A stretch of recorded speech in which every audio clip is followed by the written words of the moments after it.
rises, where champions emerge and redefine the game, where limits are tested and greatness is unleashed. This is when legends are born. Super League Basketball. A new dawn is here.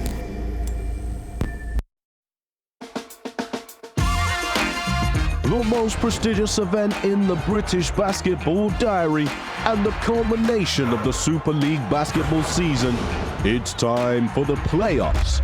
The top 8 teams from the regular season take part in a seeded knockout competition to determine who are the best ballers in the country. Franchises are seeded according to their final positions in the championship table. They must battle through 2-legged quarter-final and semi-final ties if they have any hope of booking a place at the grand finale in London at the O2 Arena on May the 18th. Let the games begin.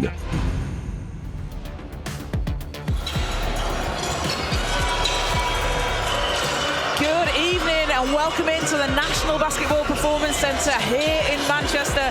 It's playoff time in the Super League and a place in the semi-final is on the line in today's second leg matchup between Manchester Basketball and the Newcastle Eagles.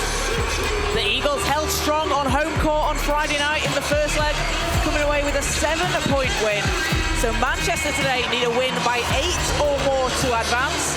For the Eagles, a win by any amount or a loss by 6 will see them through. And the London Lions await the winner of this game. Caroline Bullock here with Jason Swain as we get ready to tip off in around 8 minutes time. So Jason, it's all to play for today. It's win or go home time in the playoffs. Yeah, what a game and what an atmosphere we have in this building at the National Performance Centre. A sellout crowd on hand to witness what could possibly be a real triumph for Manchester Basketball at home. But the Newcastle Eagles, they're not going to lie down, that's for sure. 7 points up, they have the advantage. You said it there, Jason, 7-point win for Newcastle. They were able to come back from a deficit in the first half to take the win over Manchester in that strong second half we saw from the Eagles. Yeah, they were, but the turnovers right at the end for Manchester and a 4-point swing in the final minute would mean that 7 points is the deficit. How different that would have been from 3 points, we will only know, but both teams can get it going. And the comforting thing is Manchester have their 6th man in the building, the emphatic crowd, and they're at home, and they've been really, really good in this building in the second half of the season. And these teams went 2-2 in the regular season. It's just even between both of them. It is, and there's nothing really to show. Newcastle, yes, they have some injuries in terms of Del Pesh and Alan Aiken, but also Nathan Keogh is out for tonight's one, and Cody John was ill on Friday night's game. So really, it's as balanced as it can get. So all the other semi-final places are set. This is the last game of the long weekend. Sheffield came back from a 10-point deficit against Cheshire to book their ticket yesterday behind 31 points from Ricky McGill. London holding off the Surrey 89ers just a few hours ago, and the Riders closed out against Bristol. So the playoffs will be second place Leicester against the third place Sheffield Sharks, and the winner of today's game meets the number 1 seed London Lions. So earlier today, Jason called with both teams' head coaches, Newcastle's Mark Stootle and Manchester's Herman Mandole, for their thoughts on today's game. And we coach Mark Stootle here in Manchester ahead of tonight's playoff game. And Mark, first of all, congratulations, the first ENBL team to reach a final and also winning the trophy this year. But tonight, all focus is on the playoffs. You're 7 points up, but what's it going to take to get over the line here in Manchester? Yeah, I was really proud of my team on Friday night. I thought, we disrupted some areas of Manchester we wanted to. For sure, Ashton Langford had a game that we know he can have, and we want to try and slow him down today. But I was really proud of my team, many areas of the game that we set out to achieve. Different challenge today. It's nice to have that 7-point cushion as such, but I think our mindset needs to be try and win the game in its entirety. Try and do all that we can to live and breathe some performance objectives that we want, try and win the basketball game. And social media's probably covered everything you can think of towards this game. And it's that point of the season, Mark, where we're all getting a little bit hanging on in basketball. So let's switch sports for a little bit. You're in Newcastle Football Club. They've won a trophy this year. But you are a Liverpudlian. Where does your allegiances lie in terms of the football clubs? Yeah, I'm a Liverpool fan, and I'm pleased that we won the league. The week after the Carabao Cup, I got a lot of stick off some fans. Made sure that they put the Newcastle shirts on when they come out to the game. Some of our staff are diehard Newcastle fans, but yeah, it was nice to see Liverpool win the league. Hopefully, I'm the only Liverpool fan here actually. Our S&C coach is too, but yeah. And hopefully that'll be probably the nicest light-hearted part we've had of the season, Mark. But you'll be all business in about an hour and a half. And good luck for the game and good luck for everything that's ahead of you as a club. Thank you. Thank you very much. Thanks. Coach Herman Mandola, you play the Newcastle Eagles tonight. You guys are 7 points down from the first leg. Is that a psychological advantage or a disadvantage? How do you see it? I mean, when it's psychological, depending on every person, right? For someone it's going to be nothing, for another it's going to be huge. So the most important thing to me is like Manchester already already won. In terms like today we are going to play sold out. And this is the first thing for the, for the future of the basketball here. That's what we have to build, with Mandole, with Mitchell, with whoever, with different persons. So we gotta keep building this. And this is gonna be a game. It's gonna be a fun game. I'm gonna try to enjoy, and the best way to enjoy is playing our side. And Bakayeston Langford once again had a great game. He's having a breakout season here, but you really miss the depth of Cody John coming off the bench. He's back tonight. How will you see that going? Is that an advantage? Yeah, obviously he's one more player. I trust a lot in Cody. He's been solid. To me, what we missed in the first game was our percentage. We shoot 40% from free throw shot, so we missed 10, and then we shoot 22% from threes. With those numbers, we were lucky to lose only for 7 points. So I hope today, like playing in our home with our crowd, the ball is gonna get in. It's gonna be for us. You're definitely right, and you guys have competed all year, and like you say, sometimes it goes in, sometimes it doesn't. Good luck for tonight, Coach, and good luck if you make it for the rest of the year. Thank you. Thank you so much, man. Thanks, Coach. So it's half time with 40 minutes gone. Coaches with time to adjust now after Friday's game, Jason. Yeah, they really are, and it is half time, 7 points, but does that really play into it? It's a good atmosphere here. I think just both teams will be concentrating on winning the basketball game. If Manchester can be hanging around that point of even if they're down 2 or 3 on aggregate, they still can get the job done. So they'll just be coming out in this first half trying to play and get up. So something that was key in that Eagles win on Friday, Trey Pulliam signed with the Eagles at the start of the year, been averaging 12.8 points per game, 3.1 rebounds, leading the team in assists per game with 5.2. He was scoring at will on Friday against Manchester, dropping 9 of his 17 points in the fourth quarter. He was, and Newcastle had balanced scoring, and Trey Pulliam, the San Diego State graduate in 2022, he's played in Serbia and Cyprus. He's ready for the big occasion, and he took over at times, as you can see in the second half. He had a steady first half, but he still ended up with 17 points, 5 assists, and in the league, 5.2 assists per game. He's the 5th.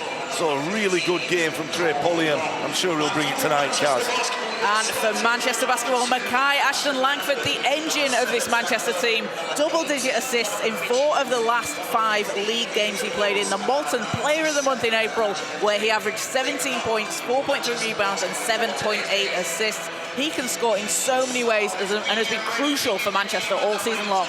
He can, and Boston College stand-up, second year out of college. He was really playing well. Player of the Month last month. He's second in assists in the regular season with 6.2. On Friday, he was the man. But for Manchester to advance, I think he has to be the third scorer. He has to really distribute the ball.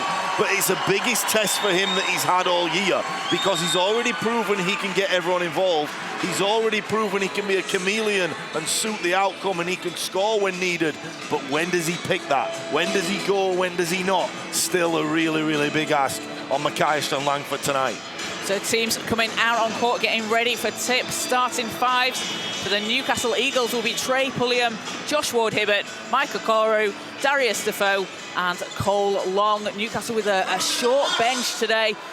And for Manchester basketball, changes from Friday as Ian DeBose and Elijah Ifeje make it into the starting lineup alongside Mackay, Ashton Langford, Zach Irvin and DJ Mitchell. So Manchester playing in black today, the Eagles in white. We're ready to tip in the second leg of the quarterfinals. First possession is chased down by Okoro, and the Eagles will have it. Pulliam against Mitchell. Pulliam had the hot hand on Friday. Gonna take it all the way to the basket, bounces out Ifeje with the rebound, and that's what Manchester need from Elijah Ifeje. DeBose swings it round, Mitchell, three, pass inside, a great look there from Mitchell. What a pass by DJ Mitchell, X-ray vision to hit Elijah Ifeje for the easy one, and two guys foul there on Ifeje, but two guys that we didn't think would start in terms of Ifeje and Darius Defoe, both going to work early, but Ifeje, the curse of him is he's always in foul trouble. But what a pass by Mitchell. How good is that matchup between Darius Defoe and Elijah Ifeje? I was just thinking how not lucky Darius Defoe is, because he's kept himself in good condition. He's earned himself the right to be here, but he's won everything in the British game. He's been Mr. Newcastle over the years, and tonight he's still starting. What credit it is to him and this Newcastle organisation. It's great to see his 21st season as a Newcastle Eagle, the most successful player in the history of top-flight British basketball. And he'll go 2 of 2 from the line. So Ifeje picks up his first with that foul. Ashton Langford to Ifeje. Ashton Langford kicks it out. Mitchell will try a corner three. He'll hit. And if DJ Mitchell can get going from that three-point line. And that what was missing on Friday, the three-point long ball. They only made 2 Kaz. DJ Mitchell already has 1 on the board, and if he gets going, watch out. Williams swings it round. Ward Hibbert shot spins out. Ifeje with another board. Ashton Langford into Ifeje. Oh, great. Oh, it was a great take for Ifeje. Looked like he'd made the space to fake, but just passed out. Well, hey, let's not get carried away. Coach Herman Mandole was wide open. He could have stepped in and shot that ball, but Ifeje just really, I think, was too far under the bucket. But good start with him on the move. He's been very aggressive. And that will be Ifeje's second foul off the ball there against Defoe. So that's going to be 2 quick fouls on Ifeje. So I think Coach Mandole has got this weighed up. He's just going to leave him in there. If he fouls, he fouls. We'll play without him. But if he doesn't, then it's a bonus and he stays involved. Didn't play at all, Kaz, on Friday night. And we've seen him out there. We've spoken about his foul, but the time on court when he's there for Manchester, he's so effective, so efficient. As Defoe will try the mid-range, gets it to go. Speaking about effective, Darius Defoe getting his first field goal of the game as Ashton Langford pushes the ball. And what a layup, and Ifeje nearly threw that down. Okoro round the outside, pulls up from deep, hits it. Mike Okoro, so smooth. You know, he very rarely warms up before the game. He just chills out and he's ready when that ball goes up in the air. What a player he's been, potential MVP candidate. Irvin, passes intercepted by Long, picked up by Mitchell, finds Ashton Langford. Ashton Langford, ball will go off the Eagles and will have an end line ball for Manchester. So we're going to have to keep his eye on the score throughout, because it is that 7-point deficit. As you can see, the aggregate score is on the board. But players will know that as the game goes on. I think in the first half, they'll just play. So it's a 7-point deficit on aggregate for Manchester as Mitchell's three bounces out.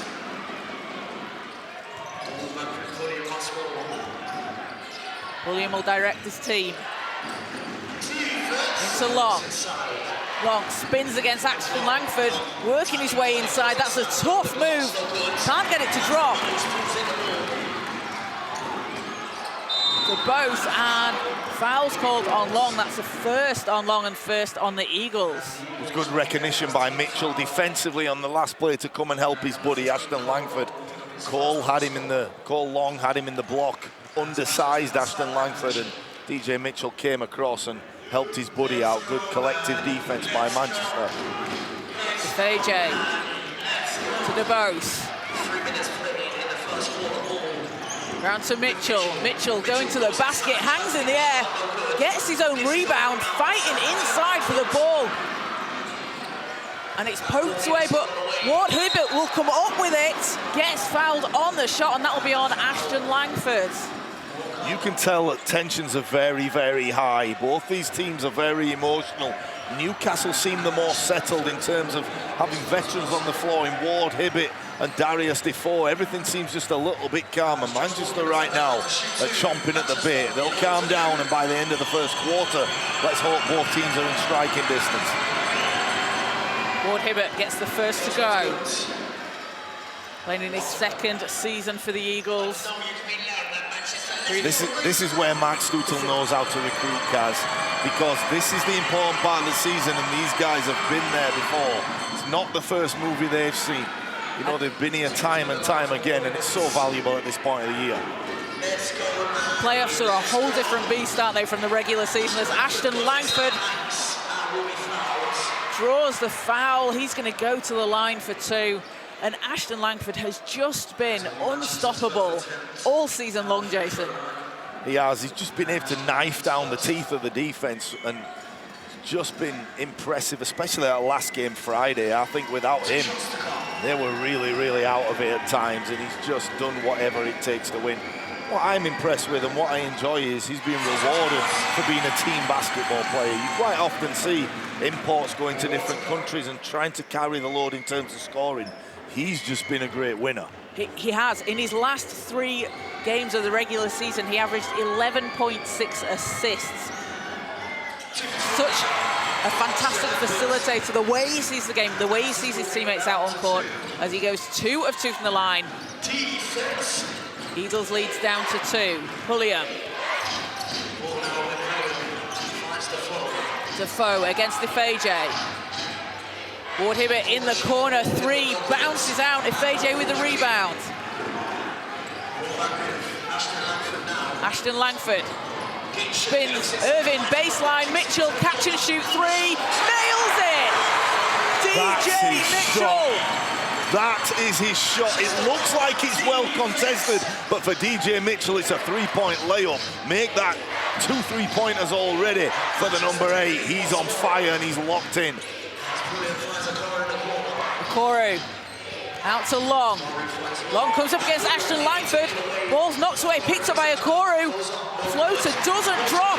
DeBose leading the charge. Mitchell's there. DeBose calling for the lob. Can't get it to drop in.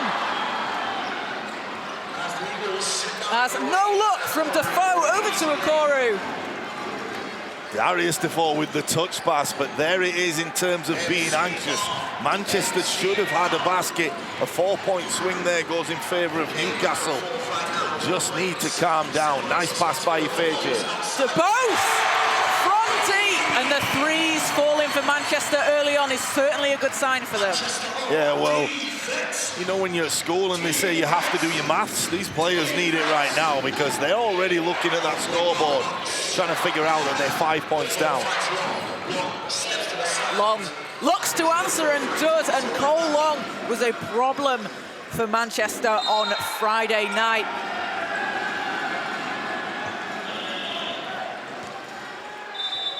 Larger Ifeje just out of sorts, just dropped that basketball over the timeline and then just picked it up. So a turnover from Manchester. But yeah, you're right, Cole Long has been a problem all year. He's so efficient, he'll take a break early. 3 of 6 from 3 on Friday night, along with 5 big blocks. He was dominating the paint as James into the game for the first time. Doesn't get that to go. Ashton Langford. Uses a screen from Del Pesh. Irvin in the corner, three! Splashes it in! That is big, and as you say, Manchester already making three-point shots.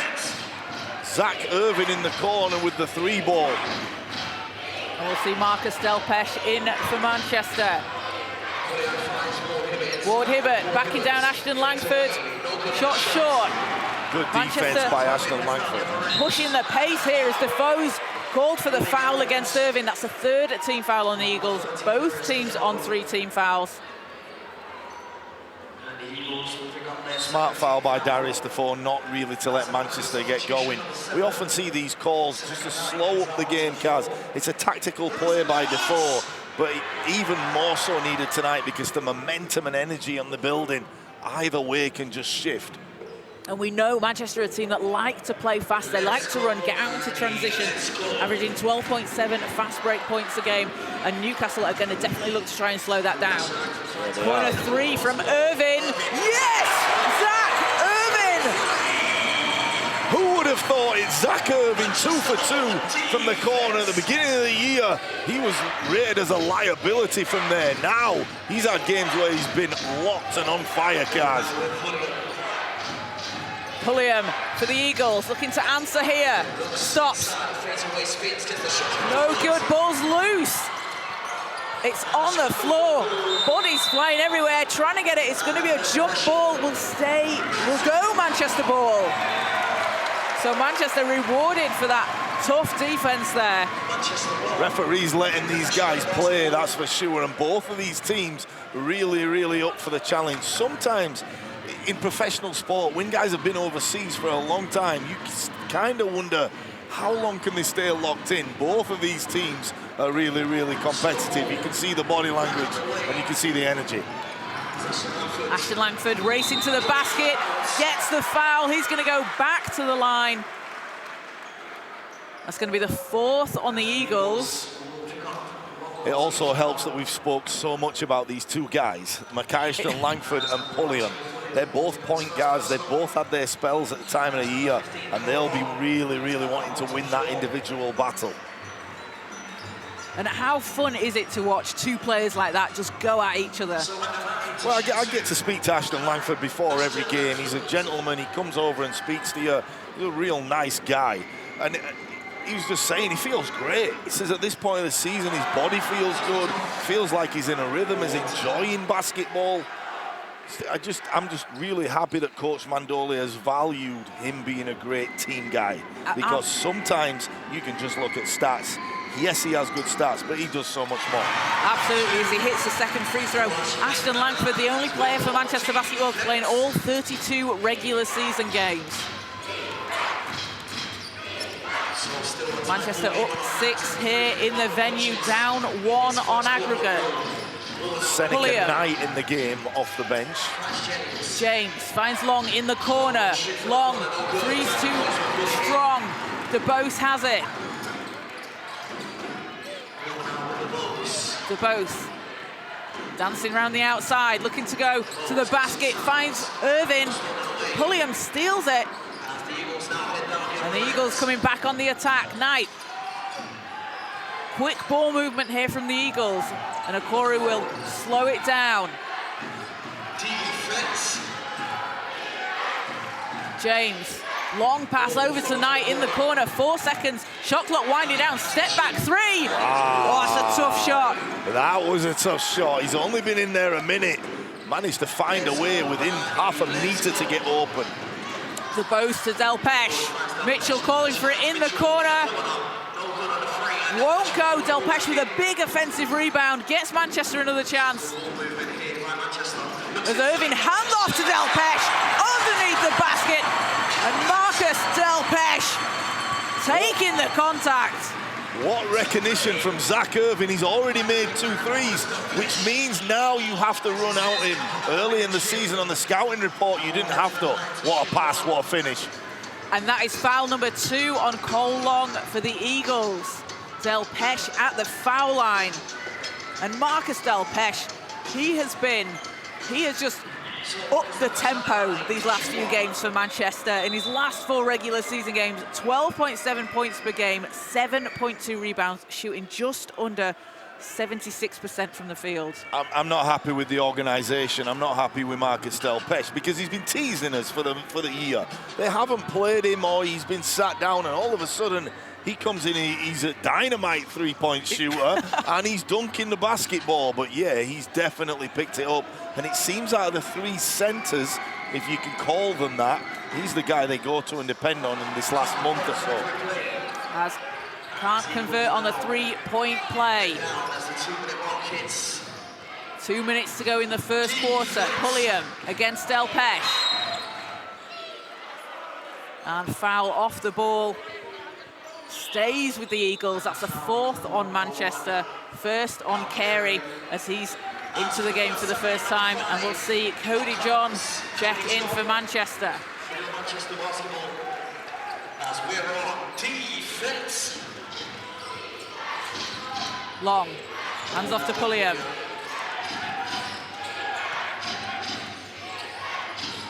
Five seconds on the shot clock. Pulliam, and foul on the floor, and that'll be 2 quick fouls on Kyle Carey for Manchester. Pulliam's shifty. It's definitely difficult to stay in front. He's one of those guys that are just quick. You can hear his sneakers on the hardwood just like when he changes direction. He's got that game where he can just stop and go. Manchester, you know what to do. So how good was Seneca Knight on Friday? He had a double-double, 12 and 10. Absolutely fantastic, and great to see him out there. First one's good. One to come.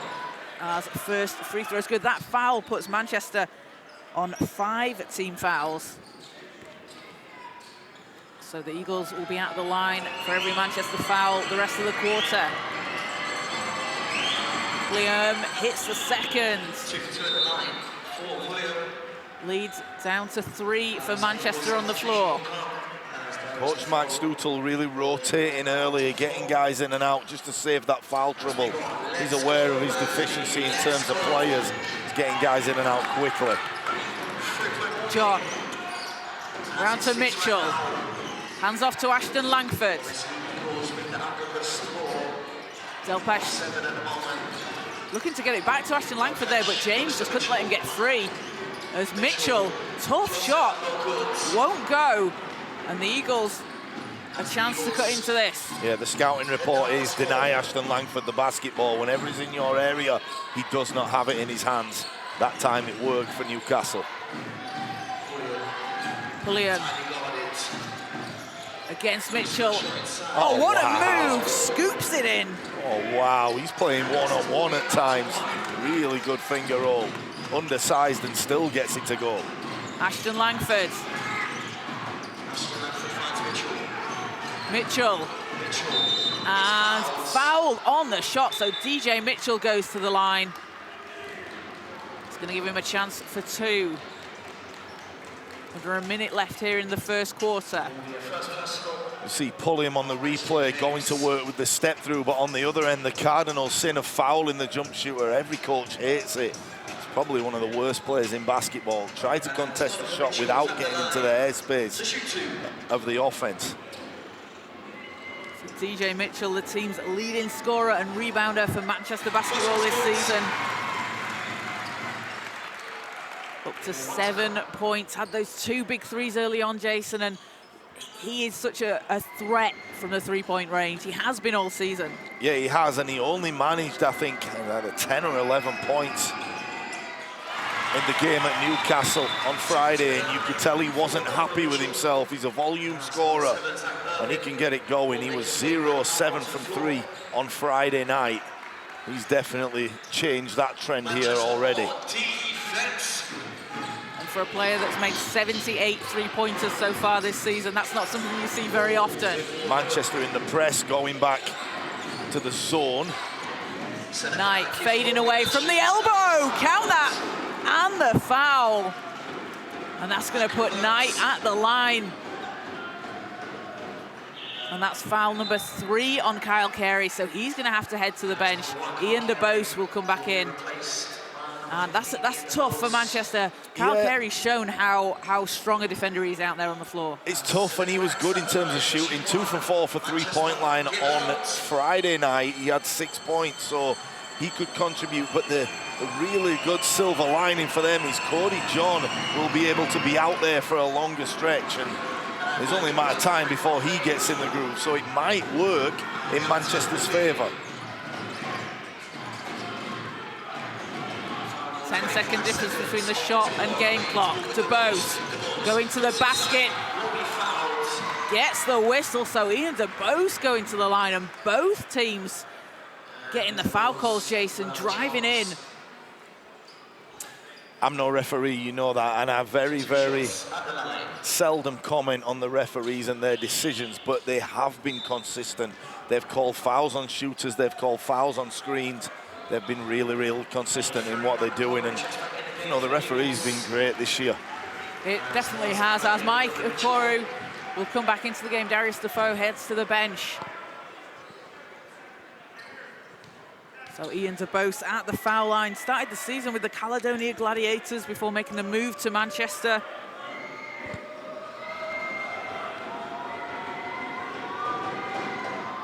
His first shot bounces in. That's the shooter's roll. Definitely.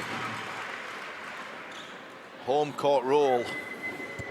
And averaging 9.6 points per game, 4.1 rebounds, and 3.5 assists so far this season is DeBose. Goes 2 of 2 from the line.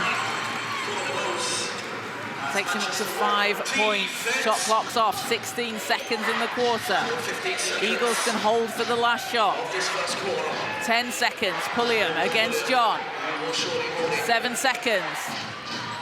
Pulliam taking his time here, looking for the shot that he wants, pulls up, and doesn't get it to drop, and was that a foul call just on the lob? Yeah, Seneca Knight really pursued that basketball, and it was DJ Mitchell that just lost him on the box out, and he was right at the rim. Probably would have put that one back or dunked it if it wasn't for the foul. So referees on top of it, and probably a millisecond before those red lights went on, that call was made. So Seneca Knight will go to the line for 2, and Manchester will have a full court heave with a second remaining. So you could probably say this is probably going to be a tied ball game going to the end of the first quarter, Kaz. 0.3, so not even time for a catch and shoot. You know what to do. Tonight will get the first, playing in his first season for the Eagles.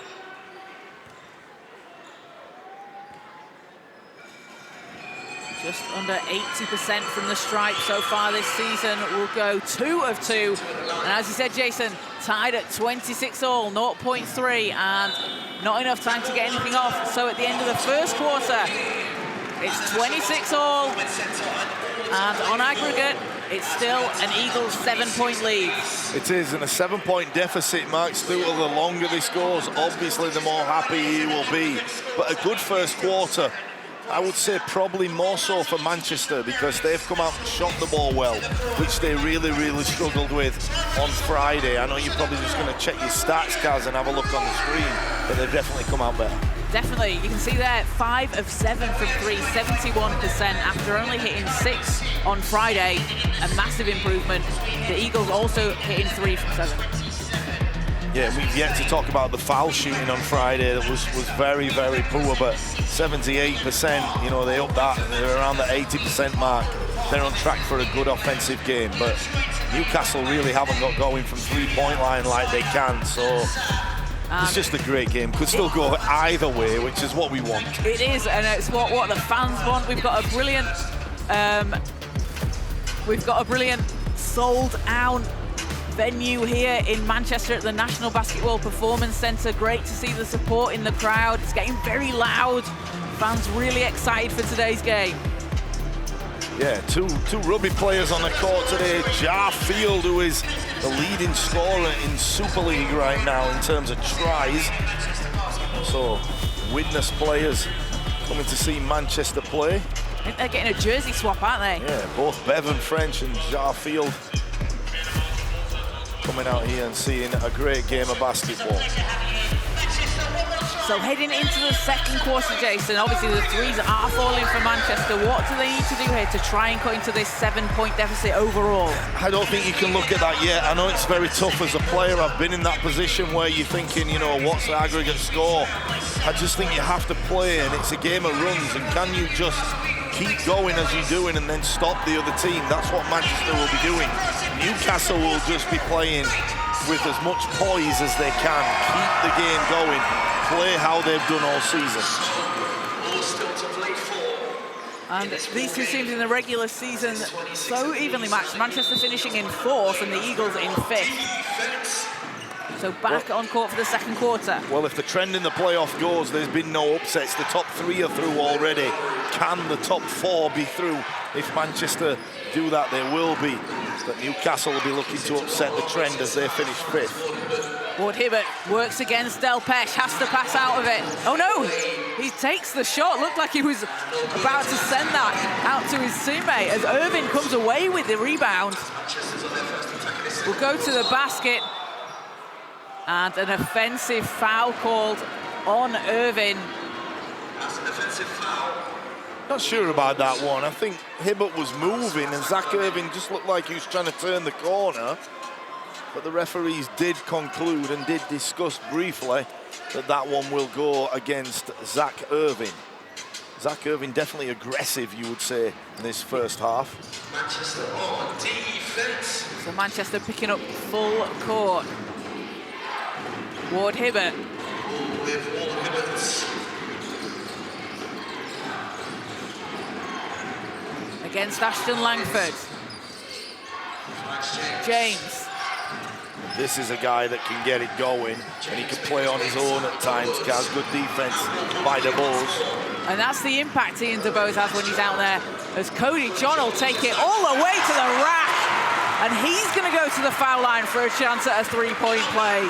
He has a really, really good knack of seeing things that just open up and seeing beyond the play that's in front of him. That really wasn't an option as he crossed this foul line, but then he just all of a sudden saw there was a gap, see the change of direction and the body control to finish. And you see there as well, Marcus Delpeche just sort of pushing other defenders out of the way to kind of make that lane for Cody John. Yeah, but Marcus Delpeche runs the floor very well, so he's already down there. But Cody John, he may be the X factor in this one. As Manchester are down 2 now on aggregate. Sorry, down 4. You've got to do our quick maths, Jason. Yeah, exactly. You may need to help me out with that, guys. I'll be honest with you. Pulliam.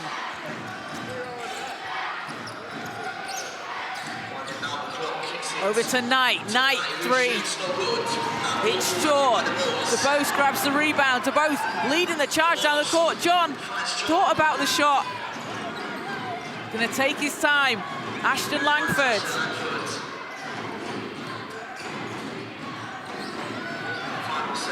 Seven seconds. Ashton Langford dishes off to Delpeche underneath. It's broken up and the Eagles come away with it. Yeah, Ward Hibbert will take it. Sorry, guys, they're saying sloppy play by Manchester there. Irvin hands off to DeBose. Round the screen from Delpeche. DeBose finds a path to the basket, and DeBose going to the foul line. So foul number 2 on the Eagles for this quarter.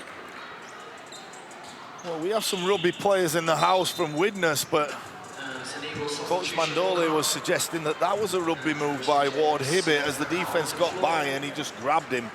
Question is that a basketball play or not? I think in the playoffs it is. So DeBose back at the line for 2. Ian DeBose with 5 points and 4 rebounds in his time out there on the court for Manchester. First is good. So Ashton Langford, 26 points on Friday night. He was definitely the guy that could get it going. But tonight, he only has 3. But this is where Manchester are more efficient if he pilots the offense. Yes, he can score and get him to about 15 to 20 points. You're looking good, but it's the conundrum that he's going to have all game. It is, isn't it? 9 assists as well on Friday night. We've seen him out there all season, a facilitator for this Manchester team. When the ball is in his hands, it works out very well for Manchester's Pulliam. Floater, no good. And Knight will finish on the putback. Newcastle good at seeing mismatches. DeBose. Out to John.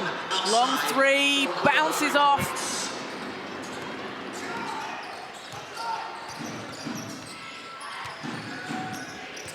William.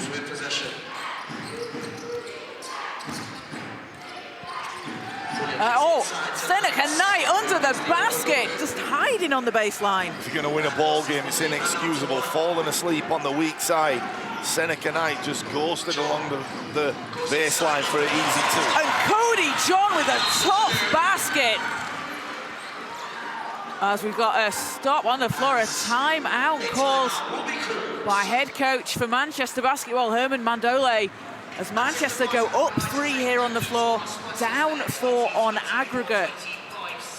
Cody John already 5 points. Probably the same points as he has minutes around. Just getting his head down and getting to the rim. He's played less than 5 minutes. He has 5 points with a 3 and a 2, and it was, like you say, a very, very contested shot. And he has been such a spark off the bench, hasn't he? A real energy player for Manchester. It is, and I'm going to start the celebrity watch off, Kaz. I'm going to say that Fab Flournoy is in the building. Newcastle Eagles legend. Newcastle Eagles, and you've got Darius Defoe starting, and not by coincidence shooting the basketball a little more.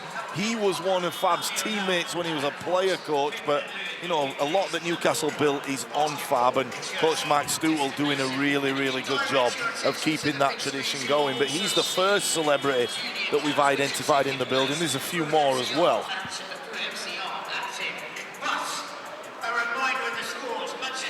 Cheshire Phoenix, who were knocked out in the last round.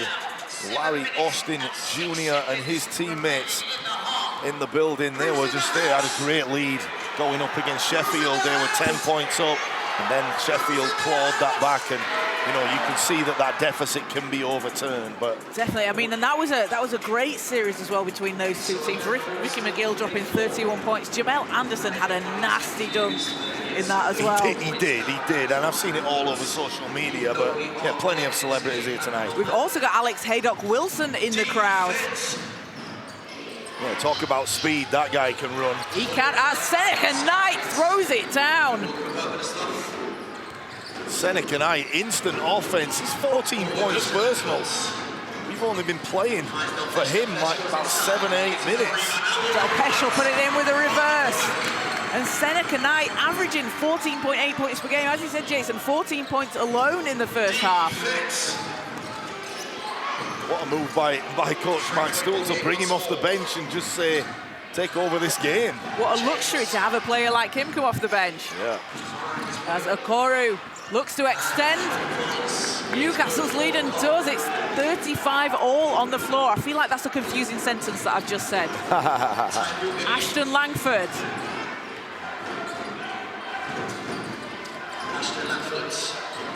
Out to Irvin, thought about the shot, back to Ashton Langford. You see the Eagles getting straight out to the ball as a long three from Ashton Langford won't drop. Newcastle Eagles in that zone defense really throwing Manchester off. And Ashton Langford picks off the pass, had 4 steals on Friday, and Cody John to the basket. He is just making the difficult shots. What a finish by Cody John, the English on that basketball as he spun it off on the left side with his right hand. What a play by Cody John. Approaching the halfway mark of the first half as James has time to shoot that three. Knight picks it up, powers his way to the basket. It's tipped, but Irvin will come away with it. Ashton Langford pushes it down the floor. Ashton Langford to the hole. Going to go to the foul line, and you see the speed with which Ashton Langford plays with. And this is playoff basketball. Ashton Langford pushing the ball on the break, but none of these teams are going to give anything. And 35 points scored on the road by Newcastle. They're holding up their side of the bargain, but Manchester taking punch after punch, just keep coming back. Let's hope we get to the second half and it's this score. Well, not 37-35, but in terms of deficit. And that foul is foul number 2 on Okoro as Ashton Langford gets the first to fall. May come down that we're watching the fouls as much as the score, as we've got 4 Newcastle Eagles on 2 fouls, and the main one being Okoro, as you've just said, who's been probably the MVP of this team all year. If he picks up the 3rd in this first half, could be trouble. Second free throw doesn't go for Manchester, and on Friday we saw Manchester go 9 of 19 from the line, and that's something in the playoffs. I mean, you don't want it in the regular season, but games can be won or lost at the foul line. Yeah, they can. 3 short. Ashton Langford up ahead. James chasing him down, but an easy 2 there for Ashton Langford. And reversing roles as Afeje becomes point guard, takes that pass, lobs it to Ashton Langford, who finishes. And we are down by 2 here in Manchester. We'll talk you through how that's working if you're just joining us when we get a break in play. Pulliam. Round to James. James against Mitchell. 3 seconds. Shot clock winding down. James pulls up. Mid-range. Rolls out. Defoe is there for the rebound and puts it back in. And Manchester doing all the hard work there, but not able to box out Defoe. Yeah, if you'd have seen Darius Defoe 5-10 years ago, he would have already had 10 rebounds, but he still and DJ Mitchell takes it to the basket.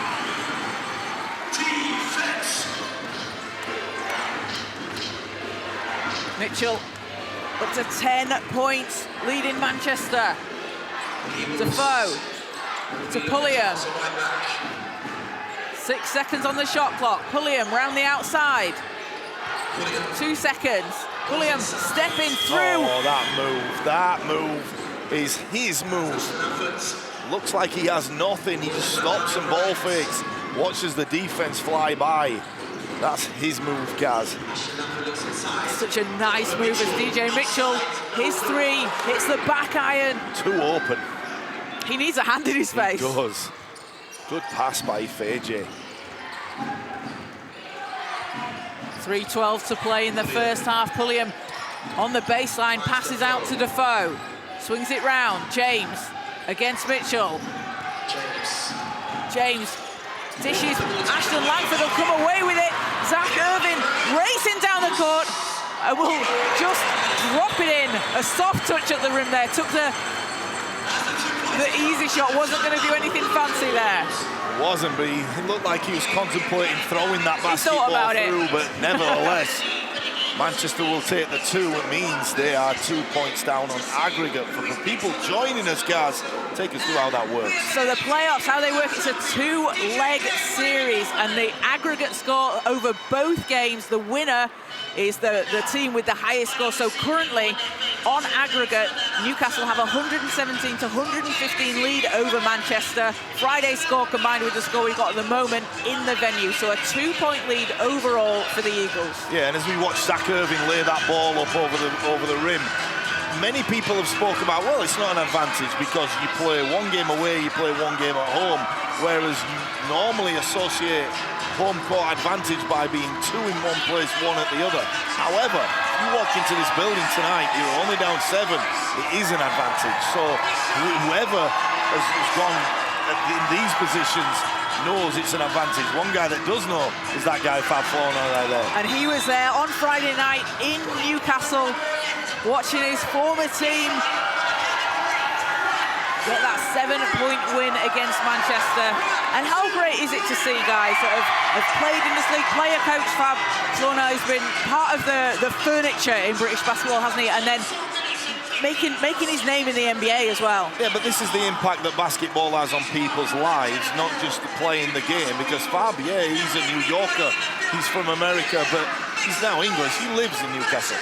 So he's come home for the summer. It's not like he's coming on a trip from America. Home is Newcastle for him. So he's come back home, he's relaxing, he wants to just have a nice time at the game and probably put behind a very, very hectic season in the NBA. Definitely. So teams back out on court. It will be Eagles ball as Manchester will pick up full court here. Knight works against Irving to get it over the halfway line. Hands off to Pulliam. James inside, spins against Afeje, kisses it off the glass. Christian James having a great game also on Friday night. Oh, it's a bad play by Mitchell. Long will take it to the basket and off the rim. Oh, that was a foul on Ashton Langford. And you can see DJ Mitchell, he doesn't often make plays like that, but as soon as he turned that ball over, his hands are on his head. Plays are just amplified at this point of the year. Just every play becomes bigger when you're trying to win these games. And something we saw on Friday, so Newcastle 18 points from turnovers. They've been averaging 10.9 points from turnovers this season, so they were able to force the ball out of Manchester's hands and really capitalise on it. Yeah, it's something that Manchester have done to teams since Coach Herman Mandole has been in charge. They've really made the other teams cough it up by a little bit of run and jump defense, a little bit of zone, really changing things up. But Newcastle did that to Manchester and kind of beat them with their own medicine, really. You can see there DJ Mitchell leading the way for Manchester with 10 points, had those 2 early threes in the first quarter. Zach Irvin with 8 points and 5 rebounds, 3 assists as well for Irvin. And for the Eagles, it's been Seneca Knight, 14 points, shooting 71% from the field. Also grabbing 5 rebounds, coming off the bench. He's been instant impact for the Eagles. He just has, isn't it? I don't know. It says a lot about the culture of the team, because you're starting Darius Defoe, you know, and you could start Seneca Knight and play small ball, but you know, Seneca Knight saying, okay, I'll come off the bench, I'll do a good job, I'm locked in, I'm still engaged in the game. It really shows the professionalism of players like that. You know, Illinois State graduate in 2023, Seneca Knight. In his senior year at Illinois State, he had 12.3 points. So he's a big-time scorer. You know, and to be able to come off the bench and just say, yeah, I'll do my job. You know, he's unreal. 14 points tonight. He leads all scorers. Back on the floor, it's Long at the foul line.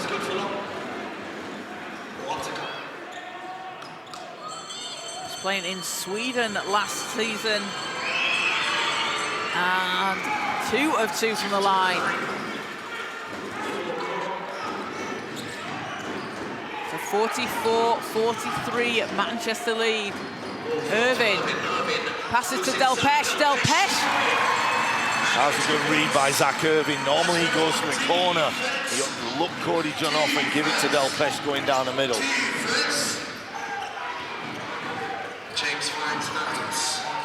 Knight hands off to Pulliam.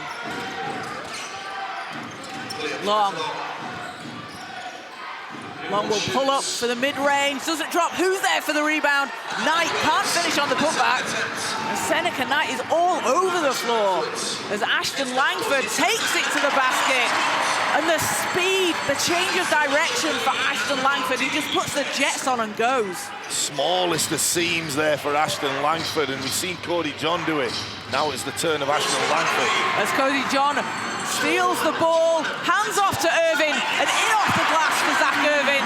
And Manchester's lead now up to 7. We are tied on aggregate. And this place is getting loud, cars in here, because they know that this is now a tie ball game. What a good psychological advantage it would be for the home club if they can go out up on the aggregate. As Mitchell swats the ball into the stands. DJ Mitchell, not in his house. DJ Mitchell playing with energy, Kaz. The crowd were fired up before that block, Jason, but it just erupted in here. We can see that again. The timing, how high was he in the air? He was extremely high, really animated. Newcastle bench is saying that he's a little bit over animated, but I don't think you can really stop that. You know, players are going to play with energy, and why is that wrong? And it pumps them up, doesn't it? You make a big play like that, you're going to be pumped. So 4.4 on the shot clock for the Eagles. Long dishes to Pulliam inside. Ashton Langford takes it away. Manchester running. Mitchell, pull up 3. Doesn't go. Ashton Langford with the offensive board. And Cody John, that shot spins out. Okoro is off and running down the court. Doesn't drop. And fighting for the rebound, it's Knight and Delpesh. A fast-paced end to the second quarter here as Pulliam's floater will just put a stop to that. Calm nerves prevail as everyone had a good look. DJ Mitchell had a good look.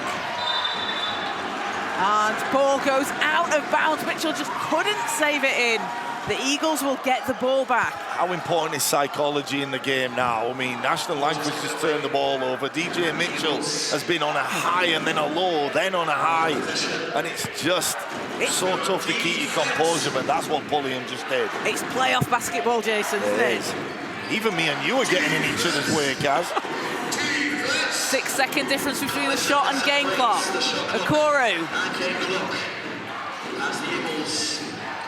Okoro keeps the ball alive. 7 seconds. And it's loose. It's foul is called. There were so many times there a Manchester player had their hand on the ball to try and knock it away. Okoro did a brilliant job to keep it with him, and a foul called as the shot clock's running down. The more this game goes, the longer I will think that the winning team will be the team that can make the best decisions.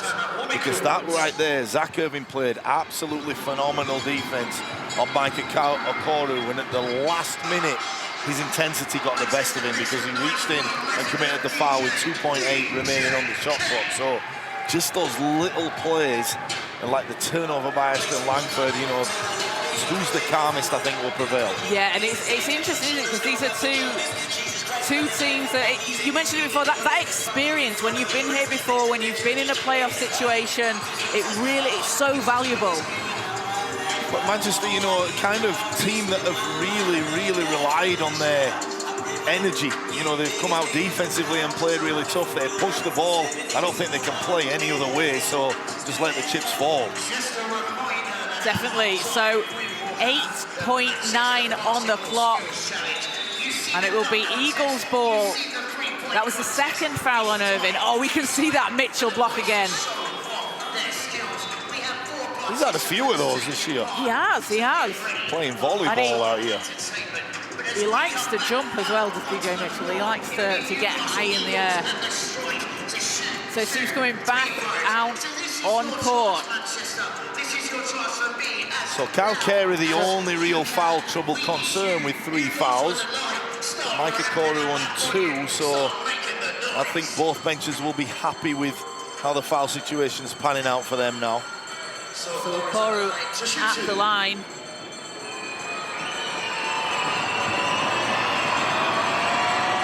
And first is good.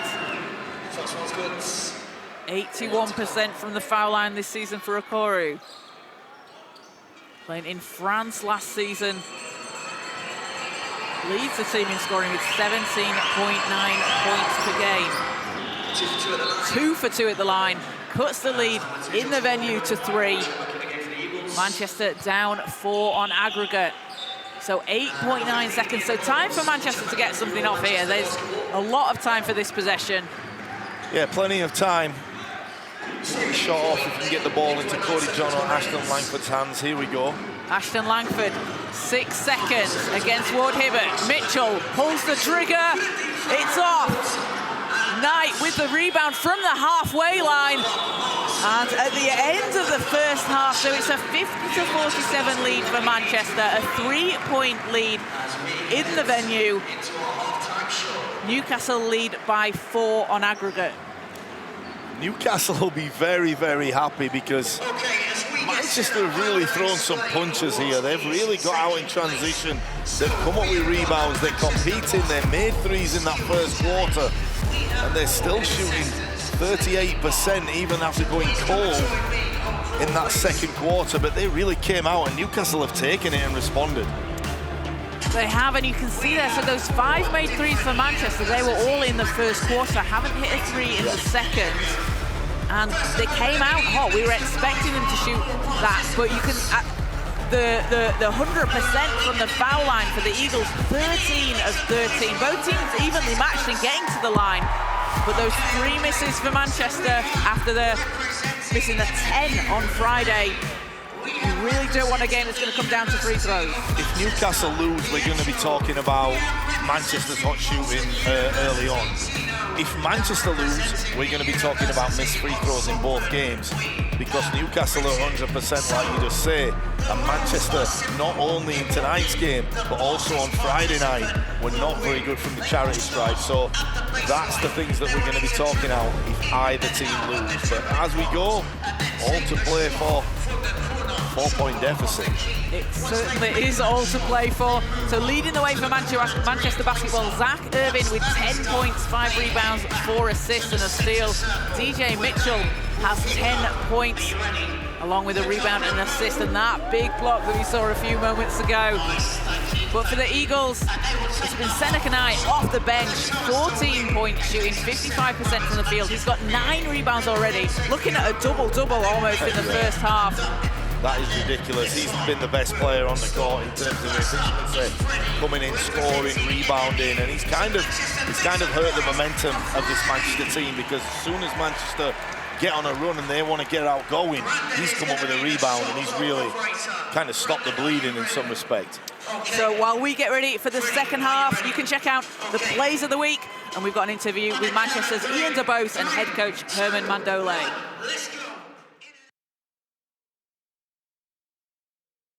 As Super League basketball has taken center stage. But this is about more than basketball. This is where legends rise and rivalries are written. Every game is a battle, every moment is electric, and every fan is a part of the journey. It's time to stand tall as the future unfolds, and Super League basketball gets set to be bigger and better than anything we've seen before. New season, new stories, new champions to be crowned. From the opening tip to the final buzzer, every second counts. Every shot matters. Nothing is given, everything is earned. So who will rise, who will dominate, and who will make history?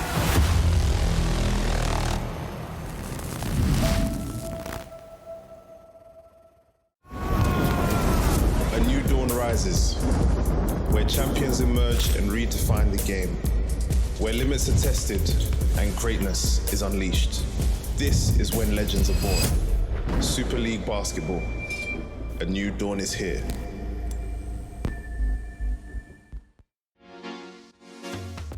Basketball is the second most played sport by young people in the UK.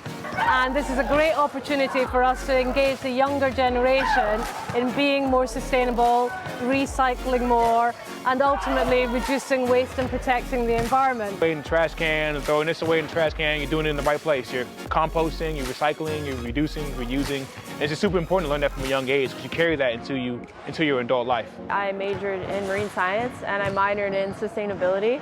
So it's actually really exciting to see us partner with a company who is really invested in sustainability. I think it's fantastic. FIFA is such a quality name in the waste and sustainability sector. We're a quality name in our sector. They're very much about community. We're very much about community. So I think it's going to be a great partnership.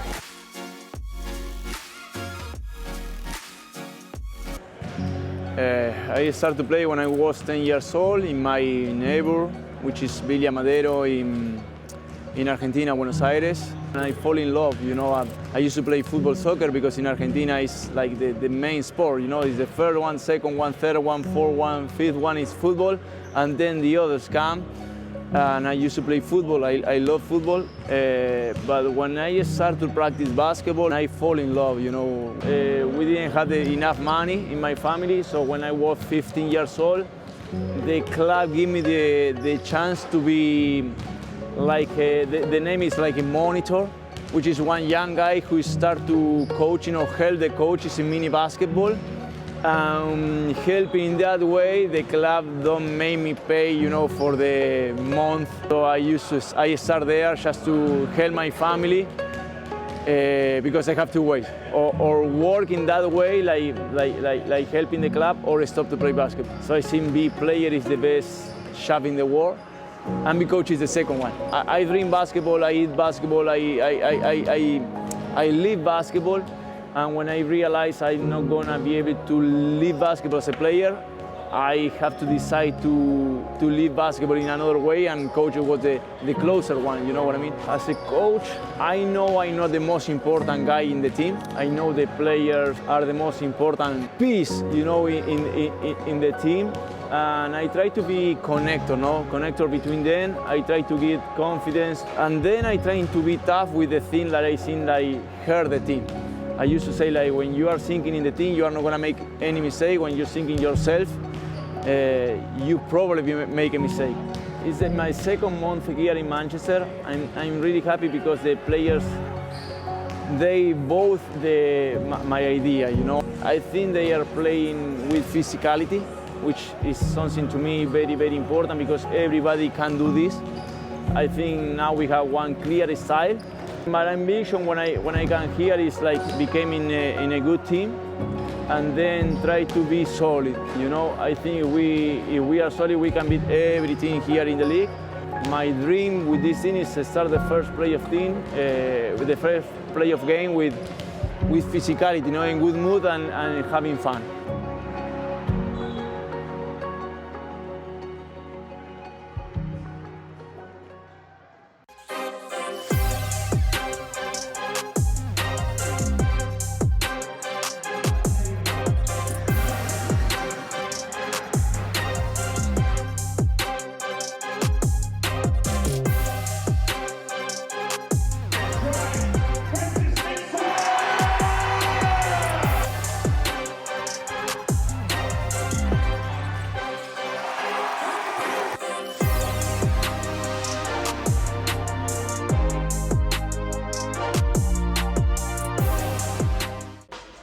Yeah, man, like I said, I'm from Durham, North Carolina. It's the home of, I think it's one of the biggest basketball places in the world. You know, I'm from Durham, where Duke University is, so my whole life I watched ACC basketball growing up, and I wanted to be a part of that. So basketball was a huge thing. High school basketball, AAU basketball, every level of basketball is like the most important thing. So I think that played a huge role in me pursuing it, and I loved the game ever since I was like 4 years old. I was playing, and playing in the UK, like I said, I've had a lot of success in this league. I enjoy the league. I love the country, like the play style. It really fits my game. And so, like I said, last year I had success. Kind of, unfortunately, got cut short due to injury. And now I have an opportunity to come back and be at this time of the year where like the basketball is like the best. Like I said, meaningful basketball is what you want to play. Like these games matter, everything matters, and like it adds so much fuel to the fire. And so like now I have the opportunity to do that. You know, it's very fortunate. Getting back, you have to get over some mental hurdles. You have to fight, and it really just getting those practice, those time in the gym that builds your confidence. You know, I put a lot of work in. I lifted a lot of weights. I did a lot of sprints. I did a lot of training sessions to get back here. So that's the process, like I said. But from a fan's perspective, you know, it's kind of funny. You see a guy out, and all of a sudden he's just back on. But he did a lot of work to just be able to be on that court, to check in the game for even 1 minute, you know, so that was the process for sure. Feeling good, man. Like I said, I'm catching a rhythm. I think the whole team is catching a rhythm as well. Like I said, it was definitely a bit of grace period on like just kind of maturation of the team and trying to figure out who we want to be, and I think we're coming into our own. But like I said, I'm really confident in myself. I feel really good about my game. I'm excited. Like I'm really excited for all these matches. Like I said, meaningful basketball is what you want. So like every single game, I'm excited to play. And like I said, once you're injured, you don't take any game for granted, you know, because I've had time where I missed these games and it wasn't fun, you know. I was cheering my guys on, but I wanted to be on the court so bad. But yeah, feeling good, excited for the next couple of weeks, and like I said, heading into playoffs. Like I said, even closing down the regular season, you know, want to finish as strong as we can. It's not like we're just coasting into the playoffs. Like we want to win every single game we play, and looking forward to each game. I think we spoke about this before, but this league is like anybody can beat anybody, and like we've shown we can beat anybody. And we've won at least a game against every team in this league, and so it just shows that any given night anything can happen. And I believe in myself, I believe in our team, I believe in the organization, and so I'm excited to see where we go. I think the sky's the limit for us. Like really, we go as far as we take ourselves. So you know, obviously it's going to be competitive. It's not going to be easy, and nobody's going to give us anything. But I'm definitely very excited to see where we go, and like I think we got a chance. So we have to go, and whatever I think, we have to go out there and prove it. And so I'll do everything I can to prove that message for sure.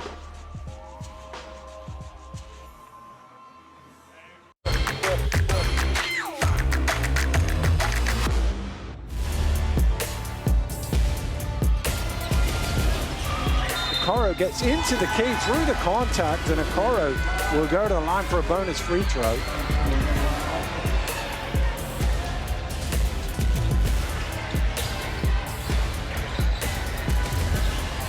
Great little hands, Can he finish it off? He can. Outrageous. That was outrageous. The Bear Ramsey. Right, goes baseline. Goes right-handed. Oh, it almost went. Then Shelton gets the offensive board and the throwdown, hangs on the rim and earns a technical for his efforts. Unbelievable work there from Duke Shelton. Here's Hunt, Chulavinskas now.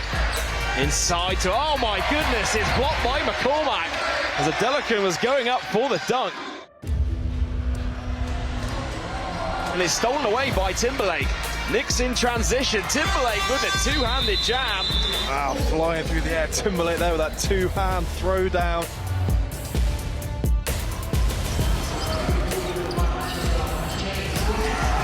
Mitchell swats it away, and DJ Mitchell racing back on defense, gets down the court with a big block.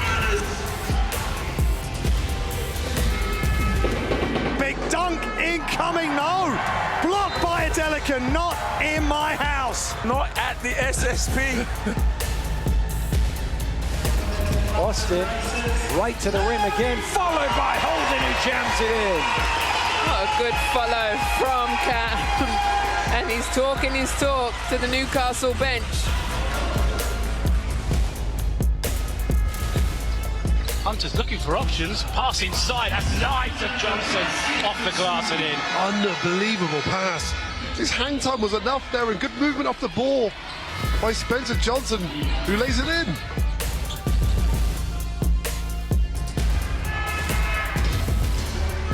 Oh, what a throwdown. Delpesh is on fire at the moment in these two games versus Surrey. I think he just wants to get on the top 10 plays.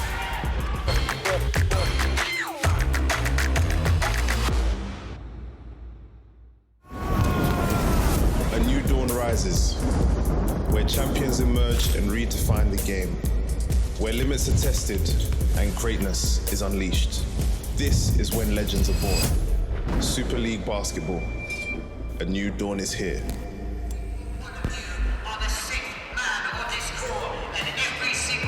Welcome back into the National Basketball Performance Centre here in Manchester as we get ready for the second half of this quarter-final game between the Manchester Basketball and Newcastle Eagles. It's playoff time and Manchester have a 3-point lead in the venue. Newcastle have a 4-point lead on aggregate. We can see there all other semi-final places are set. This is the last game of the long weekend, and Jason, it's just been a great weekend of playoff basketball. It has, and the top three are already through. Can the fourth team, that being Manchester, go through against Newcastle here? But not really any upsets. But the emphasis in the second half, guys, will be on keeping the basketball safe. 8 turnovers for Manchester, 5 to Newcastle, and in free throw shooting, that is the difference in those two. But really small margins here, Kaz, in terms of success and defeat. And that is something that Manchester Basketball's head coach Herman Mandole will have preached to his team, is that take care of the ball. Newcastle able to capitalise on those turnovers on Friday night, and a real difference maker for them there. Yeah, but maybe Manchester can flip the script here, but they've been good defensively. And the third quarter, they've always really applied the pressure throughout the season. So can they cause some turnovers to Newcastle? The issue is when Pulliam and Okoro have the ball, very rarely gets thrown away. So back out on the floor, Ian DeBose out to Mitchell, sidesteps for three, drains it! And a great start there to the third quarter for Manchester, as we saw DJ Mitchell hit 2 triples early in the first. Manchester not able to connect in the second. Just what the doctor ordered, 3-ball corner pocket from DJ Mitchell, a good start for the home team. Pulliam finds a way to the basket and draws the foul. So first team foul there for Manchester. Referees really letting things go in the first half. Not many calls were made except on shooters. But already Pulliam getting to the glass, and Delpesh called with the foul probably on the outside arm. So second foul on Delpesh, and Pulliam will take 2 from the line.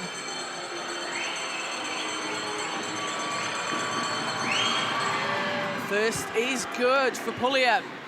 These rings are so nice here in this building. You know, in terms of being a shooter, you talk about sight lines and the way the basket looks and what's behind it. The rims look extremely inviting. They're definitely shooters' rims, aren't they? Yeah. 2 of 2 from the line for Pulliam. And he's up to 10 points. Newcastle lead by 3 on aggregate. DeBose.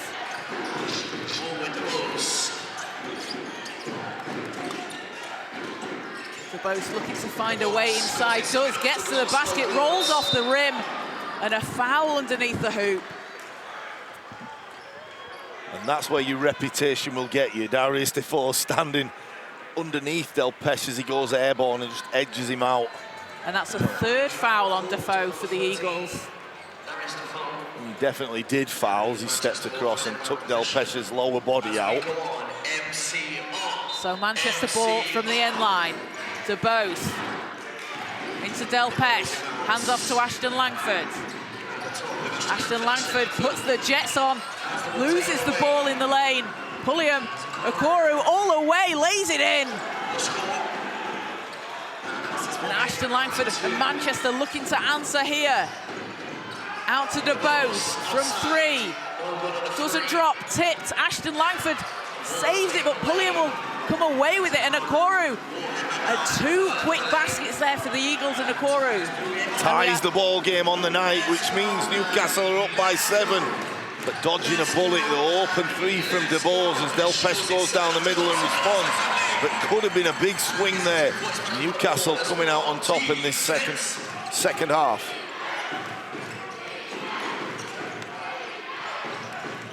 Pulliam has Mitchell on him. Defoe, oh, nice shot from Defoe, and how many times have we seen him do that over his career? Yeah, so reliable, and he's become even more reliable as he's got older, shooting that foul line jump shot. Ashton Langford works against Ward Hibbert, and a foul on the floor. That'll be against Ward Hibbert.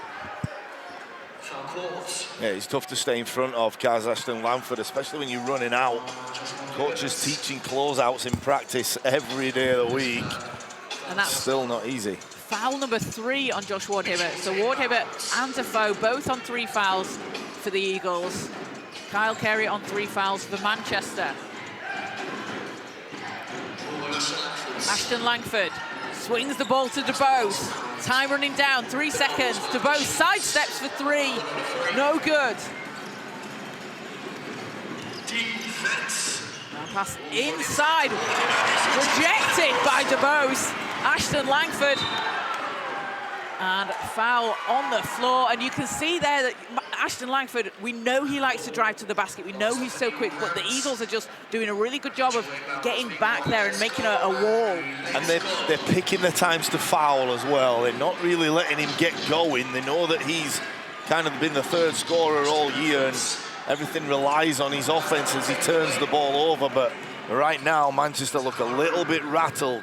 As Okoro takes the contact, he's going to the foul line and count the basket. And just on that play before, so it was an out-of-bounds sideline, no foul was called on that last one. So the Eagles still on 2 team fouls. Manchester, after that one, now on 2 team fouls, and that's foul number 1 on Ian DeBose. And Mike Okoro, you can see him there, he can take the contact as he gets to the basket. He's so good at that. He doesn't need to lay the basketball up. He can just float and guide it through. But he misses the opportunity to extend it to a double-digit lead. Mitchell into Delpeche. Delpeche too strong. Long behind the back. Oh, wow. That's a tough finish from Cole Long. And he puts the Eagles up 4 on the floor here. And the Eagles now up 11 on aggregate. That's stretching that lead down. That's what the Eagles have.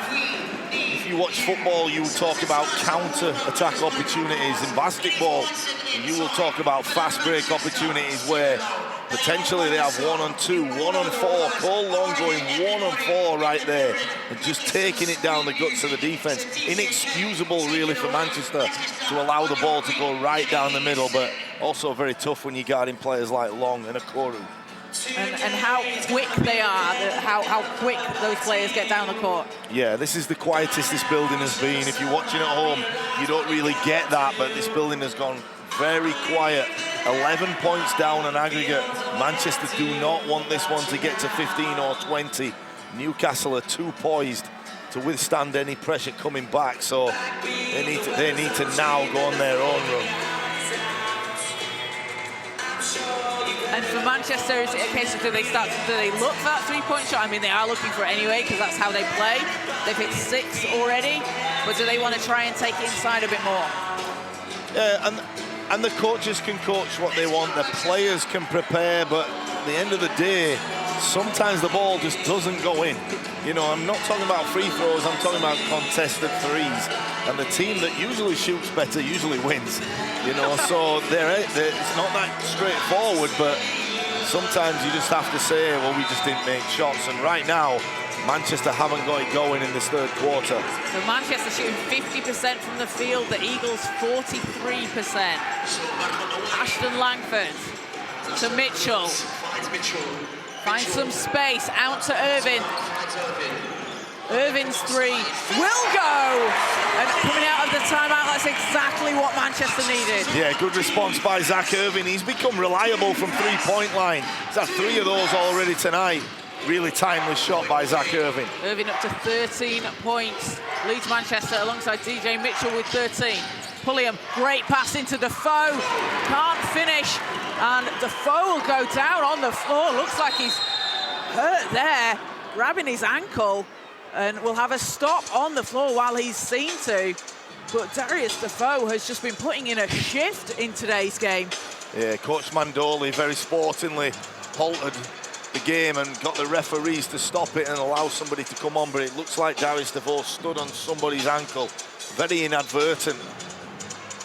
Delpeche coming across to block the shot. No intent, that's for sure, from any players, but don't want to speculate, but looks like Darius Defoe really has turned that ankle. And it's tough for Newcastle, isn't it? They're a short-handed team already, had a lot of injuries throughout this season. They've got Malcolm Delpeche out for the rest of the season.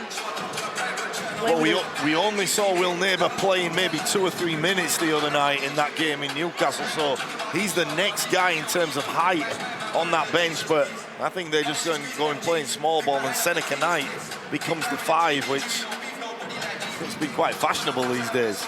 It certainly has, hasn't it? But Seneca Knight, he's got 14 points for the Eagles coming off the bench in the first half.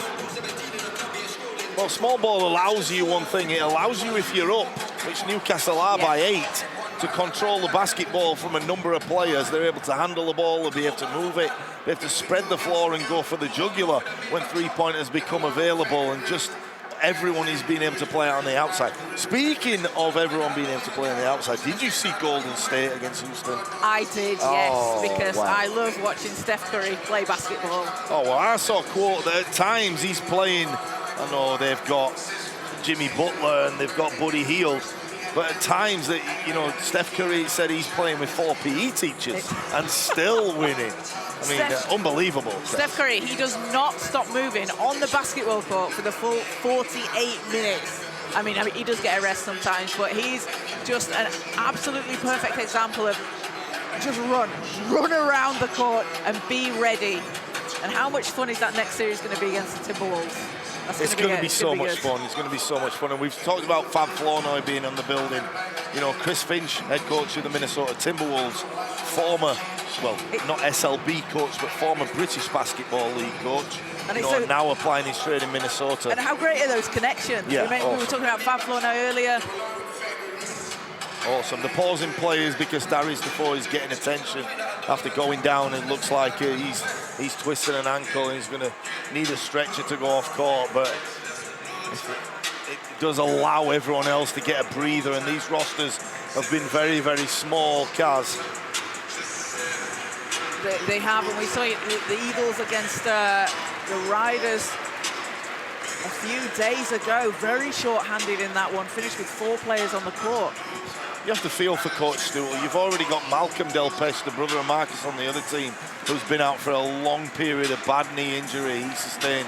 And then you've got Alan Aikens, who was very good at the first half of the season being injured too, so Coach Mark Stootle's been up against it, but how well have they done not only in this league, in the other leagues? They're also playing ENBL this season, coming second. I mean, that's a huge achievement for They are. any team. I think they're the first British finalist in that competition, which, you know, really speaks volumes about the work that Newcastle are doing. And it's always been a class organisation. You know, you've got fans you can see now standing up and applauding Darius Defoe,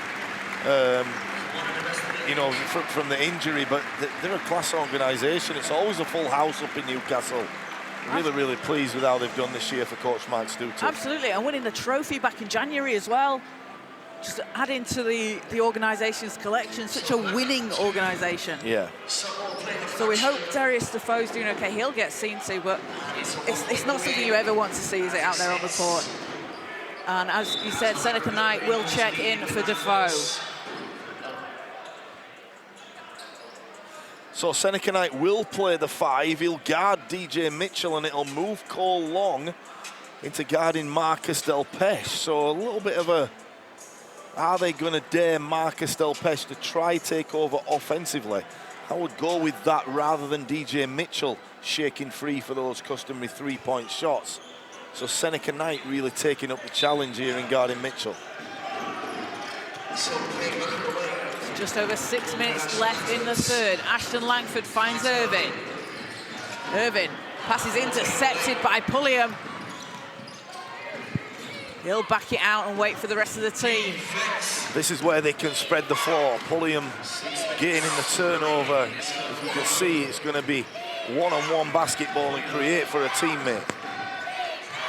Pulliam rejected by Delpeche, Marcus Delpeche. If you've not heard it before, Kaz, size matters as Marcus Delpeche comes over and eliminates that basketball at its apex. And this is where the height of Manchester will come into play. A big block there from Delpeche, forces the Eagles to have to reset.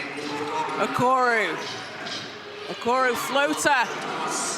That's such a great shot that Okoro has there, running in the lane. Yeah, talking about tall, big players. No one could get that from Okoro. Great ball movement here from Manchester as Mitchell swings it round to DeBose. Back to Mitchell, calling for it at the top of the arc. Deep three from Mitchell. Off the rim, Delpeche fighting for the rebound. Will go out of bounds, it'll be Manchester ball. And a couple of times there, Jason, you felt like Manchester might have had a look, but kept moving the ball. Yeah, that should have been Newcastle's basketball. I don't know if they're going to talk about it or just let it go, but definitely off Marcus Delpeche. But this is where Delpeche can really assert himself. The block shot at one end, then the offensive rebound, keeping it alive. But going back there, DJ Mitchell should have shot that corner three ball. It's wide open. Manchester ball. Delpeche hands it back to Ashton Langford. Delpeche can't keep it with Manchester, and it's picked up by James, and it's another turnover for Manchester. Newcastle got their assignments right. Stick Cole Long on Delpeche. James against the Make boat. him beat you. James, 6 seconds, pulls up from 3. Delpeche with the rebound. It's a 10-point lead on aggregate for the Eagles. Ashton Langford wants to go inside, and again it's stolen away by James as Okoro, and flips the ball up, draws the foul. Mike Okoro heading back to the foul line. This game are getting a little bit out of hand. These next 4 minutes are absolutely vital for Manchester's season. So we'll see Elijah Ifeje back into the game for Manchester. Ian DeBose takes a seat, and Cody John in alongside him. Cody John with 7 points off the bench. A great time to insert both of those players, and you're talking about Ifeje and Cody John. Ifeje can catch on the move, he can pass, and he can also score, and he's quick enough to keep the pace of the game. And Cody John into the ball game. If ever you need offense, he's that guy.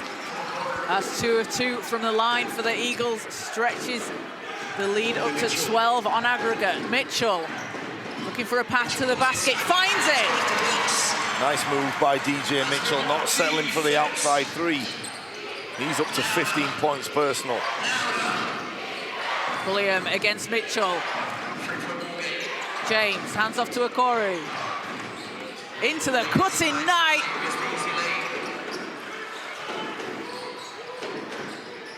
Ashton Langford. Manchester need to find some points here. John to the basket. Won't go. Mike Okoro has his fingerprints all over this second half. 20 points and applying the defensive pressure on anybody who he guards. Long to Okoro.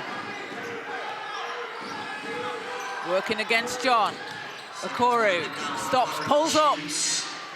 Ball's tipped, will go out of bounds. Manchester will get it back. If you can remember the last game here, it was that game that Okoro got injured. And we wasn't sure whether it was going to be a really, really bad injury or it was going to be okay.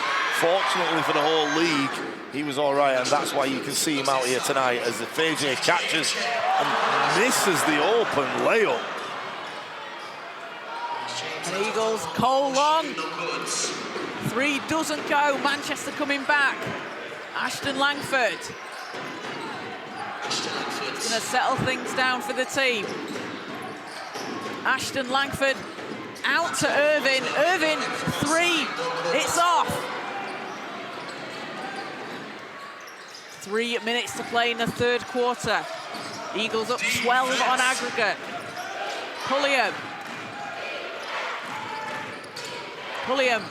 And, oh, what a shot over DJ Mitchell.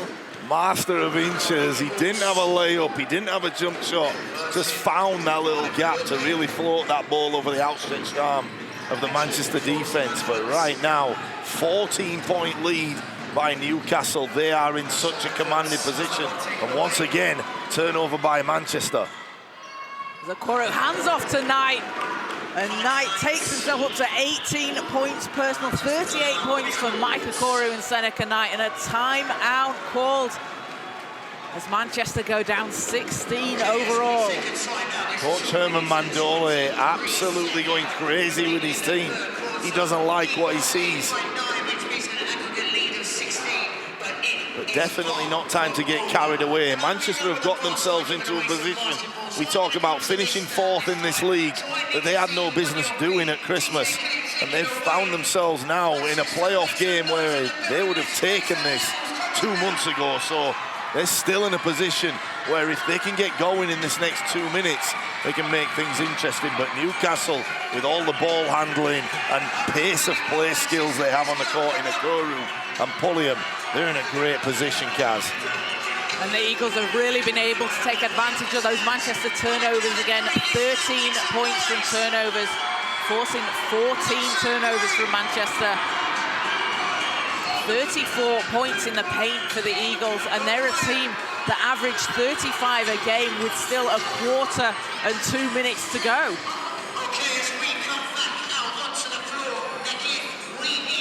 So Manchester going to need to make a run here. And it's the case, isn't it, Jason, of chip into the lead, you take it possession by possession.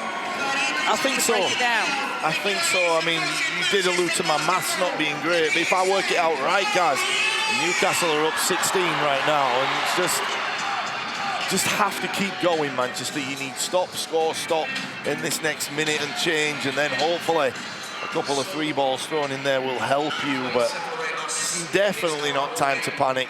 And for the Eagles as well, what a response after seeing Darius Defoe go down. Yeah, but sometimes, I mean, I'm not saying that they're not going to miss Darius Defoe. Of course they have, any team would.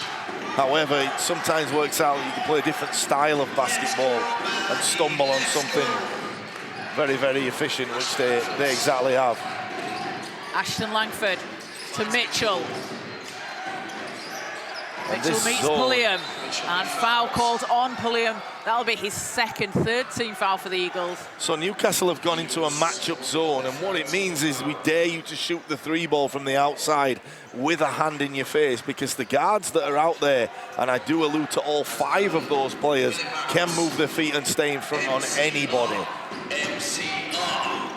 Delpesh. Hands off to Mitchell.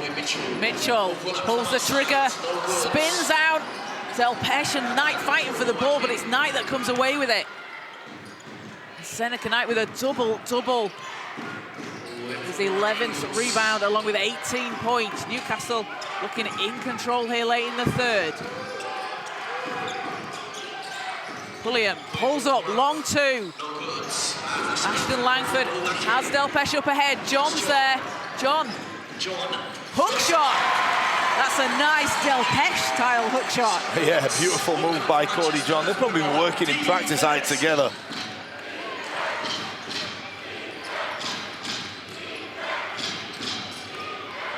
It's under 90 seconds left in the third quarter. Pulliam kicks it out to the corner. James, three.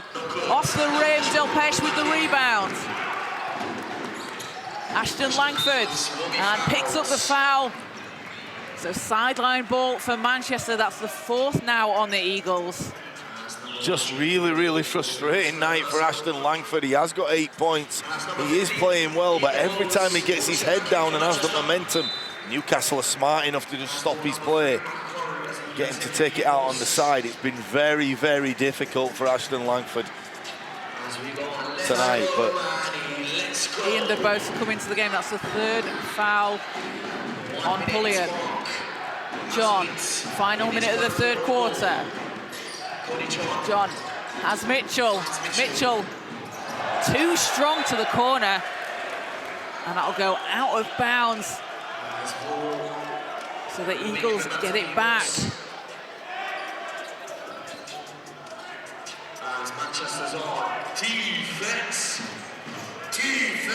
Manchester now have 15 turnovers. Too many in the second half. They had 8 in the first half, but with a quarter still to play, they've nearly doubled that. Long from the foul line, hits!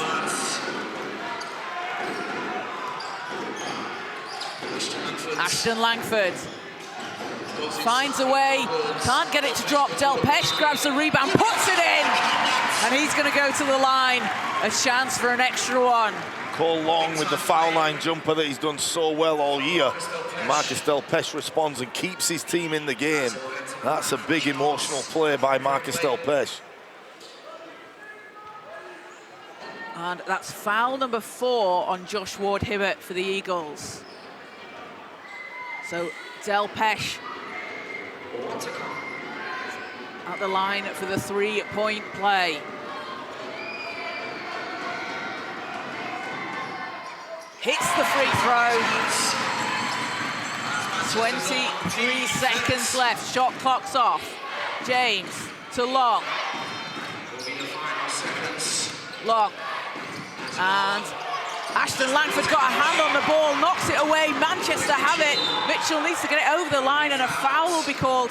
And with the Eagles on 5 team fouls, that's going to put DJ Mitchell at the line. It's a big play, and we talk about big plays in games right towards the end of quarters games. How big was the last minute in Newcastle? Was a 3-point game, Manchester were down, then all of a sudden Newcastle score, then they get the steal at half court.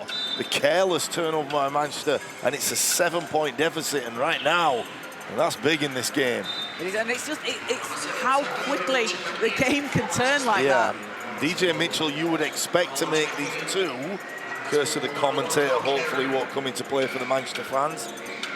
If he makes these 2, it's really set up for a really contested fourth quarter. So we'll see That's if you can stop Pulliam and Okoro going down the other end and scoring. We'll see Ian DeBose back in for Manchester as Mitchell at the foul line. First one gets the roll off the rim. Down 5 in the venue, down 12 on aggregate. And Mitchell, 2 of 2 from the line. 8.6 seconds for the Eagles. Okoro gets it over the line, 4 seconds, 3 seconds, swings it to Knight inside, and Knight again finds himself alone underneath the basket. Manchester caught sleeping there. What a pass by Okoro, but Cody John fell asleep on that weak side. If you're going to win games, you cannot give up plays like that, and you can see that's a devastating blow to Manchester. You wouldn't think one basket could harm a team so much, but at this point, it's massive. And it's those kind of plays that kind of take the air out of the building a little bit, doesn't it? Yeah, it does just that. So a 73-67 lead here in the venue for the Eagles. That gives the Eagles a 13-point lead on aggregate. We're looking at that three-point shooting, Jason. Manchester 35%, having hit 7, have gone better than they did on Friday night. The Eagles only 4 of 14, but they're scoring in other ways. 17 of 18 from the foul line, 94%. They are, but you know, it doesn't show the turnovers on this one, but the turnovers I think is possibly 16 now Manchester are at. You know, and they've just coughed the ball up with regularity in the second half, and that's what's hurt them, because it's allowed Newcastle to gain momentum. And the thing you do want when you're low in numbers in terms of your team is easy buckets and contested ones at the other end, and Newcastle have had that.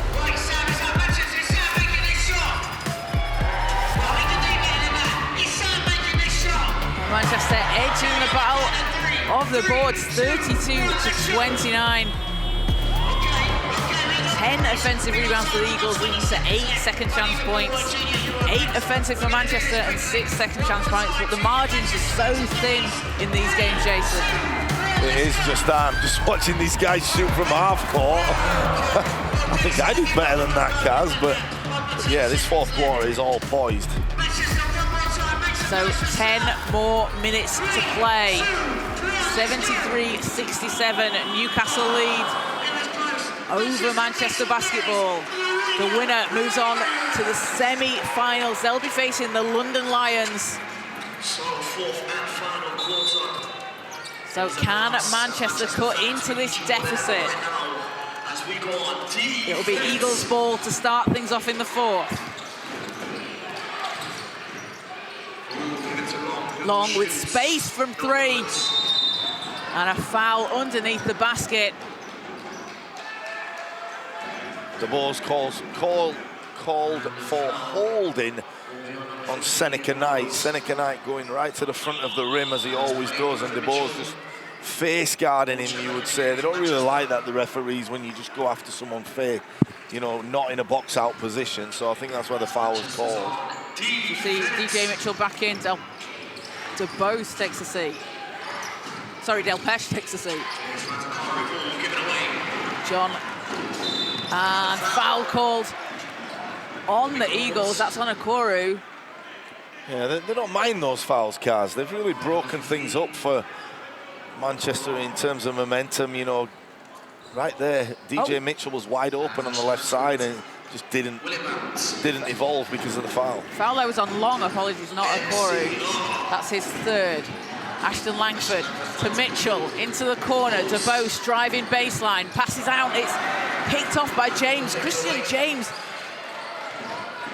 has done that so many times. He feels like he has. He's just been in the right place, right time, takes the ball out of the air. This zone has really thrown Manchester off. It's really caused a lot of pressure, but here's an open one by DeBose as he dunks the basketball through, and he goes right by Okoro and glides through the sky, sends that one down. Still life in this building. And a timeout called by Eagles head coach Mark Stoessel, wants to talk things over. DeBose cuts the aggregate score to 11. What a play, Kaz, Ian DeBose. That certainly re-energized the crowd out there. And Ian DeBose, he's been scoring this season, but again, he's a lockdown defender, and that's still almost reminiscent of what we saw him do against the Caledonia Gladiators in tight games earlier this year. Yeah, and it not only gives your team 2 points, it gives your team the confidence to say, we're not giving up. You know, this is a 4-point game on the night, and it's only 11 with 9 minutes remaining. And there's still a lot of time in this ball game. And that's a lot of time left, isn't it? You've just said it, Jason. 9:12 to play. So let's see how Manchester come out of this timeout. If that DeBose dunk, and those DeBose dunks, they've been becoming a staple of his game, haven't they? They have. He did tell me off earlier in the season. I mentioned they were sneaky dunks. He said they're not sneaky. I can get those regularly, so they're what you call expected dunks. And for the Eagles, Michael Core and Seneca Knight, 20 points each. They have been so big for this Eagles team. So teams back out on court. In the building right now. As the Eagles will get us back on the way as we're on TV. Eagles ball, Pulliam. James. James will slow it down, hands back to Pulliam. Manchester going into 2-3 zone, now in the man. Knight with a fadeaway, shot bounces out, Long tips it, James will try a three, Irvin with the rebound and bumped. That's gonna give Knight his first foul. Two number 7s going after that basketball, and they really went after it, and you just subtly said bumped. I mean, those are two big guys who are really going at each other, so it was more than a bump, but two strong competitors in Zach Irvin and Seneca Knight. Manchester basketball, DeBose. Out to John, corner three. Doesn't drop, offensive rebound for Manchester. Mitchell lines it up, too much on it. Tough break by Manchester. DJ Mitchell wide open, was really wanting that one to go, but it stays at that 11-point cushion. Pulliam runs into traffic, kicks it out to Knight. Has John on him, 5 seconds. Knight. Irvin gets it to Ashton Langford. DeBose, John, he's going to try another three in the corner, chases it down. Short jumper. Bad decision by Cody John. He had an open DJ Mitchell there for an open three and took that three ball. His jersey's hanging off. Pulliam. Newcastle can use the clock if they want to here. 5 seconds. Pulliam to Knight. Knight with the time running down, and Seneca Knight just continues to make tough shot after tough shot. DeBose takes it to the basket, draws the foul.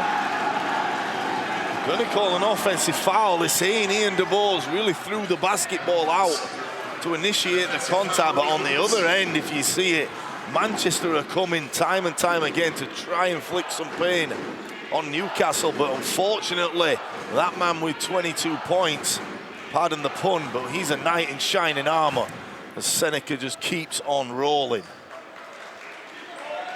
He has been absolutely crucial for the Eagles, and it will be Eagles ball from the end line. Manchester down 13 here on aggregate. And the Eagles have just been able to withstand the pressure from Manchester. Pulliam tonight will get it back.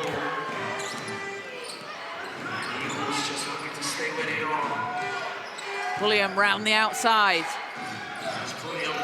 Against Irvin. Pulliam looking for some daylight. Reverse is no good. Ball's out of bounds. Going to stay with the Eagles as last touch Manchester. So if Darius Defoe is in the game, they usually go screen and roll, and they use him because he's a great screener and open foul line jump shooter.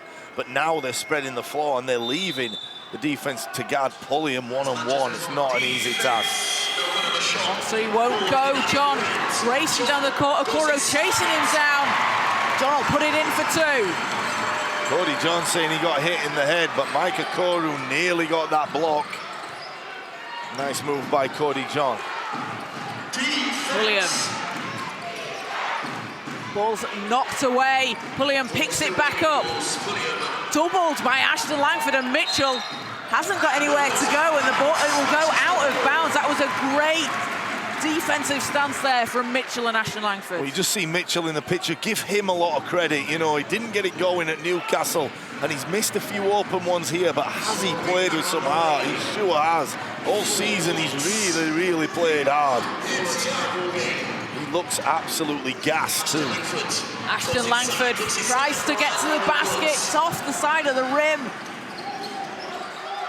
Ashton Langford coming up limping as well. Looked like he may have pulled a calf there, extended it. Hopefully it's a little bit of cramp, but he's going to have the inevitable task of guarding Pulliam. James goes against Mitchell, and jump ball is called. It will be Manchester. Oh. call on the floor looked like it was going to be a jump ball. Was it a travel call? Deciding if it was a travel call. Players just having a few words, and refs will discuss the call. Yeah, if anything, a double foul will sort this one out, because both players just being aggressive and nothing really that bad. I mean, good play by DJ Mitchell to cause the jump ball, but both players just squaring up, and it's been an emotional series, so, you know, you can't really get too caught up in all that. You know, I don't think too much punishment will be effective here. I think we'll just move on. Maybe a double foul, or maybe have a word with the coaches. I want to see Darius Defoe for the Eagles has made it back to the bench, so good to see him. That doesn't look like he'll be playing there, but good to see him back out with the team. Well, it says a lot about the culture. You know, Darius Defoe, I think 28 years he's been in the league, and he's coming back out here to support his team after what looks like a kind of concerning injury to his left foot. Let's see, sure what they're going to call here. So double unsportsmanlike foul. So it'll be on Mitchell for Manchester. Good refereeing, really good refereeing. Just take the sting out of things, but also allowing the players not to get caught up in too much. Mitchell and James. So James on his third foul, Mitchell on his first. Cody John wearing a number 11 now, comes back in the game. His jersey was torn, so he's switched numbers. Now Cody John moving from number 5 to number 11. Had to make a quick change there on the sideline. See if that's got a change of fortune in his scoring. So the double foul cancels it down, and it'll be Manchester basketball. John goes against Ward Hibbert. John inside, hangs in the air, banks it in! And wearing the number 11, just like Trae Young, he says, everyone get out of the way and I'll go to work. Kisses that ball off the glass. And a technical foul called. See, I don't like that. I think you have to say a lot at this point in the game. You have to really, really go after someone. Maybe he did, but right now this is too much at stake. So that was on John, his first. And Okoro nets the free throw.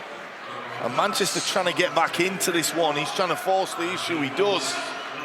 He's probably been mad at himself, but really, you gotta let that one go. Turn a blind eye and walk away and let everything proceed. Maybe the next dead ball, just talk to him. But anyway, we move on to the next play. Just under 6 minutes to play here. Newcastle lead by 10 on aggregate.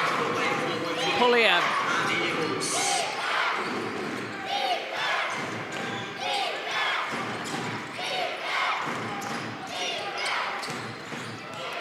Newcastle using time on the clock. Pulliam against Mitchell. Long thought about the shot, back to Pulliam. Pulliam puts it up, spins out. Mitchell secures it for Manchester. John gonna take it all the way, too short.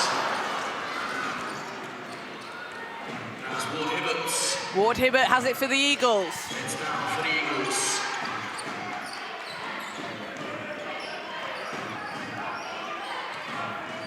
Pulliam, and again, the Eagles using the time on the clock here. Time's on their side. Pulliam takes it to the basket. Irvin with the rebound. DJ Mitchell wide open. Ashton Langford in the corner. Three will go! And Mackay Ashton Langford ties the game in the venue. Manchester down 7 on aggregate. The crowd now on their feet. That time, Cody John, the right read to kick it across to DJ Mitchell. And the touch pass allows a 7-point deficit. We are back on. We have a ball game here in Manchester. Pulliam to Knight. Knight's had the hot hand for the Eagles all game long. Off the rim, ball's tipped. Long gets it. And a travel ball. Ian DeBose forcing the turnover. Ian DeBose going after that basketball like he always does. Got his just rewards for just pursuing something that wasn't there, but this crowd is alive right now. A 3-point field goal would really raise the roof off this building. We'll see Joshua Hibbert take a seat for the Eagles. Christian James back in. So the question is, if we look at strategy now, will they stay in this 2-3 zone? It's worked so well. It looks like they're gonna do, look, that being Newcastle, or are they gonna pick up man? They're gonna play man-to-man, Kaz. Switch on everything. Mitchell pulls up from deep. Wow. Gets it to go! DJ Mitchell, big buckets, Mitchell! Cometh the hour, cometh the man. DJ Mitchell steps up when it's needed. Eagles lead down to 4 on aggregate. The crowd are making noise here at the National Basketball Performance Centre. Okoro with the soft jumper, doesn't go to Boast with the rebound. John has it for Manchester. Out to Mitchell. Mitchell catch and shoot 3. Goes off the rim. The roof would have come off the venue if that would have gone down, Jason. That got me standing up, Kaz. DJ Mitchell wide open from the wing. Newcastle dodging a bullet, but the emotion running through his veins as he caught that basketball. Here's the previous one, right between the eyes. But Manchester are right there. 4-point ball game if you're watching on aggregate. All that's needed is a few stops and a few scores for the home team. Chance of defense echoing throughout the venue as Mitchell meets Okoro in the air. Big block, Mitchell, time and time again. John driving to the basket. It's tipped. Long comes away with it for the Eagles. Right now, a lid on that basket at the left side. They just will not go down. But mano here as Pulliam will play against Mitchell. They go into Seneca Knight. Knight, as he has done all game, takes it to the basket, can't get it to drop. John, Irvin up ahead. Irvin will take it. Zach Irvin brings Manchester within 2 and will have a timeout called. Jason, the crowd on their feet. We're on our feet. The energy in here is electric. And Zach Irvin will go back at this front row. In these courtside seats, he's been the man right of late in these games, and he extends Manchester's little mini run. 5-point ball game they're up tonight. Make that a 2-point deficit on aggregate. They are still alive, and if you cannot question anything, it's been Coach Mandole's team's fighting spirit all year. And Cody John has really led this charge after that missed corner 3. After changing to his number 11 jersey, he's been on a roll. But it was percolating because you had Cody John with a few open ones. He missed at the rim. You had DJ Mitchell had a good look. And Zach Irvin finally gets that one to go down with his trusty finger roll with the wrong hand. But right now, this building is electric.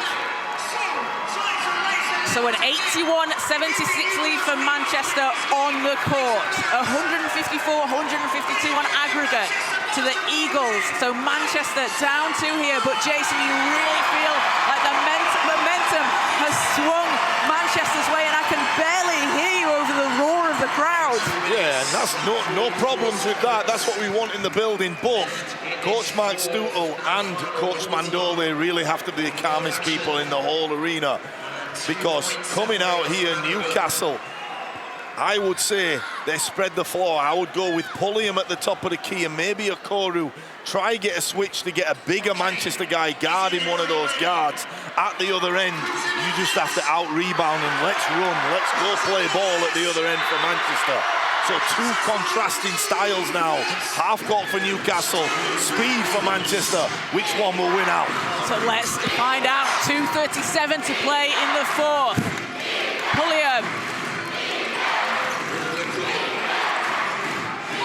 Pulliam passes over to Long. Long to Okoro. Ball's tipped away inside. Manchester come away with it. Ashton Langford gonna slow it down. Had John up ahead. As Irvin on the baseline. Stripped by Long. Good defense by Pulliam. Right there, picks the pocket of Irving. Pulliam and gets that to fall. Eagles. What a shot. 4. What a shot by Pulliam. To Bose. Just under 2 minutes to play in the 4th. DeBose calling for a screen. Irvin will give him one. And DeBose goes to the basket, short, off the left, and a ball is going to stay with Manchester. Coach Stootle just telling his players, be quiet, do not pick up a technical. Seneca Knight came across and was adjudged to knock Zach Irvin in the back. So Manchester will keep possession. So that's a third, so a foul call, that's a third on Okoro. Oh, it's on Okoro. It looked like it was on Seneca Knight, but... So both teams on 4 team fouls. The next foul by either team will send them to the line. Irvin, hands off to John. 3 ball coming up. John dancing around the outside, goes in, banks it in! Cody John takes the contact and the foul, goes to the line for a chance at a 3-point play and a chance to cut into this deficit. So Cody John unconscious in terms of sharing the basketball at times, but right now you always need that guy that's just borderline disgustingly arrogant. And Cody John is that. He'll just say, give me the ball, let me make it happen. And right there, what a play, big time play by Cody John. 15 points off the bench for John. We spoke about him as that spark, that energy player, and he has just brought that intensity every single second he's been out there on the court. We've got 90 seconds to play as referees on the court just checking something. So Manchester now will be able to say, they're probably checking Cody John's number. Who is that guy? Who's this number 11 that's just come out and scored everywhere? You would expect Cody John to make the free throw, which would make it a 1-point game for viewers watching. Concentrate on the aggregate score we've got on the screen, but make it a 1-point game. Then Manchester have pressed in these situations, but Newcastle, that will force them to speed the game up. So watch Manchester try to come out and press. As they do, they'll go into a 2-2-1. John hits the free throw. Manchester down 1 here. Pulliam has the ball. Doubled. James back to Pulliam. Newcastle handling it well.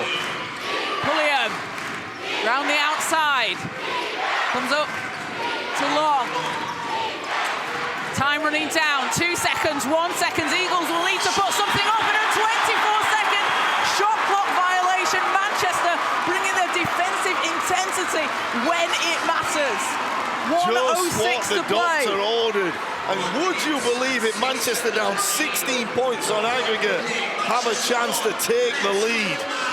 Right now, don't get over emotional if you are Manchester. A Zach Irvin backcut would just be what the doctor ordered right here now. John controls it for Manchester. Final minute of the game.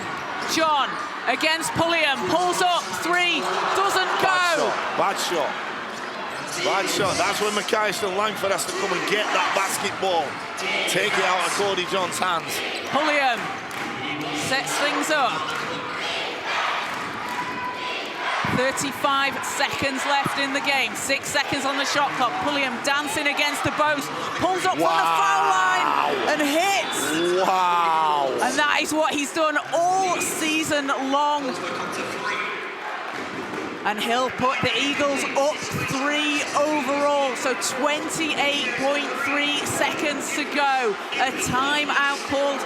Jason, Manchester here.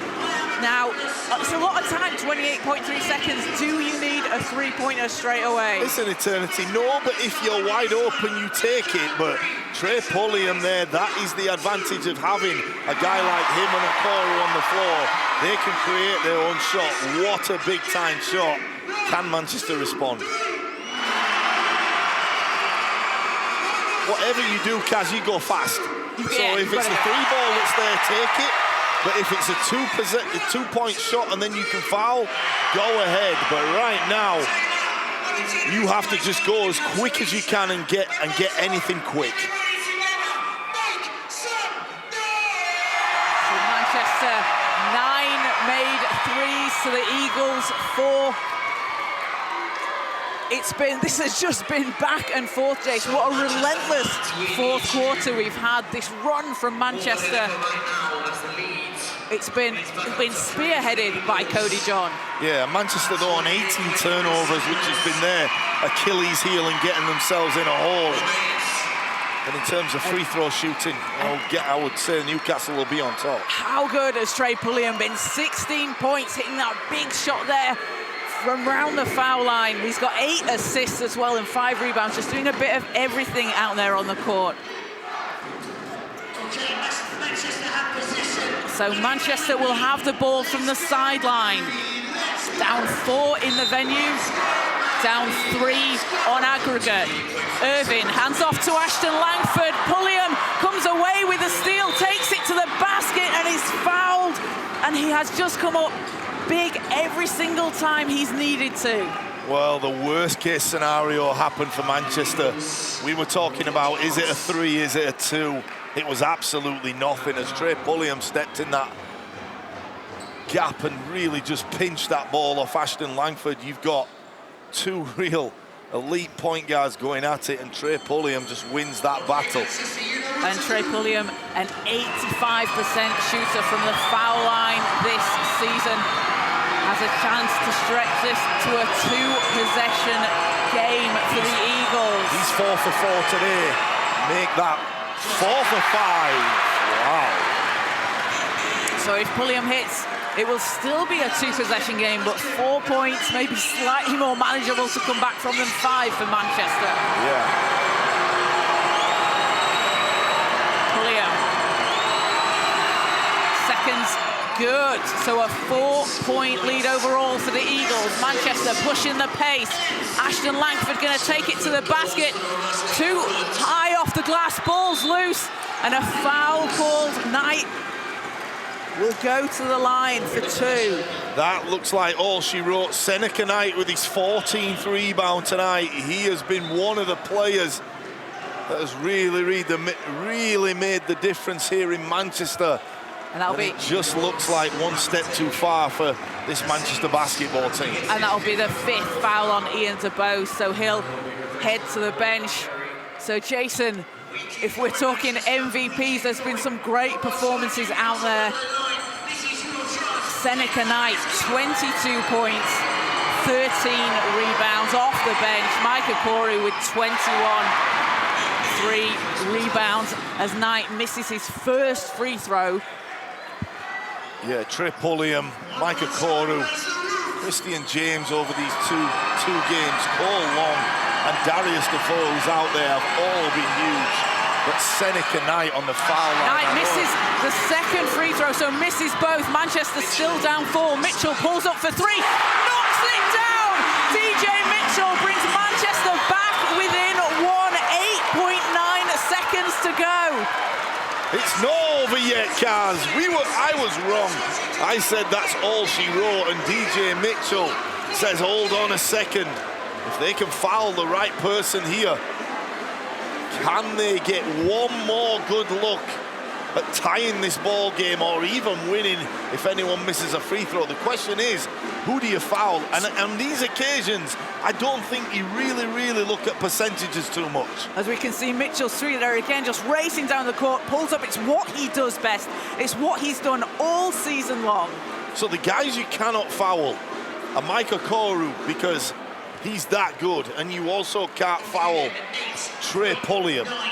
Percentages go out the window for me. Who hasn't shot the ball in a while who's on the floor? Maybe it's Cole Long. I know he can shoot the free throws, but he hasn't had it for a while. You know, you're talking nerves at the free throw line. Yeah. So teams coming back out on court. Manchester down 1 on aggregate. Seneca Knight, who's had a great game, he's just missed the second one. So do you foul him again, or do you just steal it? Does Ashton Langford just take this basketball? So I was going to say to you, Jason, there, so how long do you give it before you need to intentionally foul, because you don't want to take too much time off the clock? You have to on the catch. If it's not a steal, you have to foul. Yeah. Okay, so Seneca Knight will inbound. Carey's in the game. Switch on everything. Knight looking to get the ball in. Has James. James will be fouled by John. 7.4 on the clock. See, I don't get this. I don't get why you hold the ball. and get fouled. I think it's an American thing, because if you go into Europe and you see teams play, they will pass the ball and let the clock go. Whereas play keep away. Yeah, and then not to put pressure on themselves on the free throw. Because right now, Christian James has to make both for Manchester to have to score a three. If he misses one, Manchester can win this ball game. So I would pass the ball around. Luckily for Newcastle, he makes the first. Christian James, an 83.1% shooter from the line this season. So can we expect a timeout and the ball being advanced, do you think? You would think so if he makes this one, as Manchester will be down 3, currently down 2. He does go 2 of 2 from the line. They're not going to take a timeout. 6 seconds. Ashton Langford will throw the ball up. I think Ashton Langford thought there wasn't as much time left on the clock as there was. 3 seconds. Coach Mandole talking to the team there, but Ashton Langford looked like he wasn't sure on the time left. I think Trey Pulliam was going to foul, so he wouldn't allow Ashton Langford to shoot the three. But Ashton Langford read the play. Trey Pulliam, we're probably going to see it again. But it looked like, I don't know if he did or he didn't. We're too far away to make that call. The referee's right there. But only a replay will tell us whether that was a foul or not. So James is at the line, and a chance to extend this now to a 2-possession game, which would ice it for the Eagles. And that's a big shot from James. There's your ball game right there, Kaz. As Coach Herman Mandole has done a great job. Is that a technical free throw for the Eagles to have one? So a technical foul. I think we've missed who that was called on. But the Eagles have the ball. Okoro has it, and they'll dribble it out. And the Newcastle Eagles move on to face the London Lions in the semi-finals. Congratulations to them. A hard-fought victory over the Manchester Basketball. Manchester winning on the day 87-84, but the Eagles coming out on top on aggregate after a short-handed roster they have out there. A huge game from Seneca Knight, 22 points, 14 rebounds for him. Mike Okoro, 21 points, 3 rebounds and 4 assists, along with 3 steals. So just to kind of recap what happens there at the end, we had a coach technical that was on Manchester's head coach Herman Mandole after so Ashton Langford shot, as Jason said, looked like perhaps he was trying to draw the foul. Coach Mandole giving a technical, which is where Christian James hit the free throw. Ball went back with the Eagles. So after a little bit of a frantic end to the game, the Newcastle Eagles will be moving on to the semi-final to face the London Lions. And for Manchester Basketball, that will be the end of their season. A team that have played so hard throughout the regular season and into the playoffs. Coach Herman Mandole taking over just a couple of months ago, really turned the fortunes of the team around. And had done, we've seen some absolutely incredible games there at the National Basketball Performance Centre throughout the season. Manchester, that three-point shooting really turned it on again in the fourth quarter.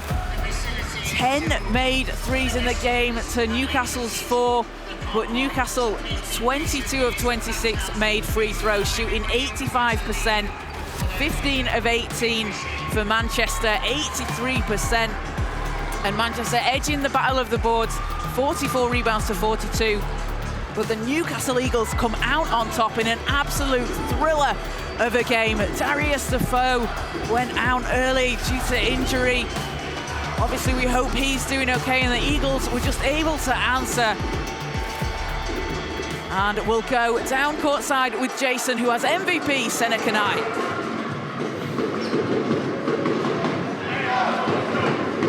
So it's Newcastle Eagles that prevail in this hard-fought contest here in Manchester. I'm with Illinois State graduate Seneca Knight. Seneca will get to you in a minute, but two players that really played well for you. Pulliam had 17 points and Okoro had 21. Those two guys were huge for you today. Man, were they? I mean, we're a very talented team and we all believe in each other and then just play off of each other. It helps us. Every time we're on the court, we know that any one of us could go out there and score and get it done. And Seneca, coming off the bench, you were really humble and you really did your job. You were still the best player out here, 22 points and 14 rebounds. You'll be playing London in the next round. How does that feel? It feels great. I mean, we're going to have some battles with London this year, and we're looking forward to being competitive. We know it's going to be a battle, and it's going to be fun. And Seneca, we're going to bring your coach over now, and you know, you had a lot of guys. We're going to let you go enjoy that with your teammates, so you go ahead. We'll talk to your coach right now. But Coach Mark Stoutel, what a performance by you guys out there on the road. Some toughness and some doggedness, I think, you know. Tough place to play. They sold this place out today and we couldn't hear each other on the floor. Foe goes down, we're down on bodies. Josh Wood-Hibbett is an absolute warrior and trying to play through stuff he maybe shouldn't be playing through. Yeah, so, you know, the fourth quarter was tough for us, but we made some plays when we needed to, and over the 18 minutes, really proud of my team. And everyone who plays for Newcastle is always proud to play for this club. None more so than you, but there's another guy who's really, really proud, and he hurt himself tonight, Darius Defoe. Can you give us any updates on him? Not yet. I just heard that he refused going to the hospital because he wanted to be out here with his team, so we'll try and make sure we get him assessed. But again, you hear, you know, the travelling supporters there. We hear them in a loud place to play, so that's a really proud win for everyone in Newcastle. Really proud of my team. And it says a lot for the culture of this basketball club. Good luck in the next round against London, and good luck however far it goes this year, Mark. Take care. Thank you. Thanks. Head coach Mark Stoutel for the Eagles there, alongside MVP Seneca Knight. Seneca Knight off the bench, 22 points, a huge 14 rebounds and an assist. He came up big for the Eagles. Alongside him, Trey Pulliam, 17 points, 8 assists and 5 rebounds. And Mike Okoro, 21 points. You see that Knight, he was just absolutely everywhere for the Eagles on the floor. And it will be the Newcastle Eagles moving on to the semi-finals. They will face the London Lions. The Leicester Riders and the Sheffield Sharks also make up the other semi-final game. You can catch all the action live on DAZN all season long as teams fight it out for a ticket to the O2 Arena. And it's been a busy weekend in the SLB. It was Sheffield overcoming that 10-point deficit against the Cheshire Phoenix. The Lions held off the 89ers. And the Leicester Riders with a couple of big wins against the Bristol Flyers. Manchester end their season on their home court, but for a team that were low down in the standings, looking for some wins earlier in the season, they have had a fantastic turnaround. And I'm sure they'll be back bigger and better than ever next season. So a big thank you to everybody who's joined us watching live on DAZN. From myself, Caroline Bullock, and from Jason Swain, thanks for joining us, and we'll see you next time.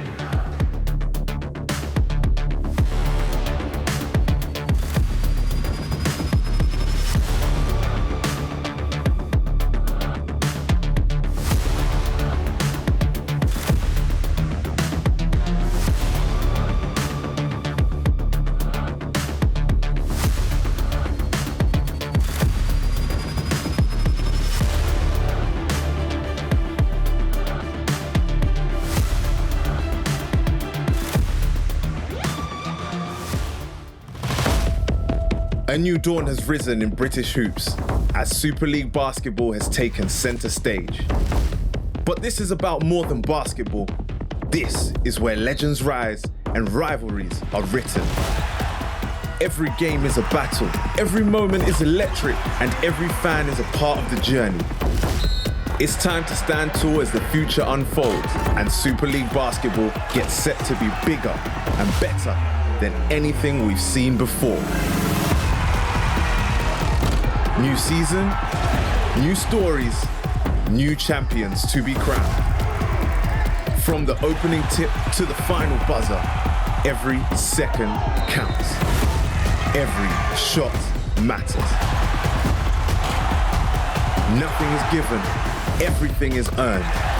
So who will rise, who will dominate, and who will make history?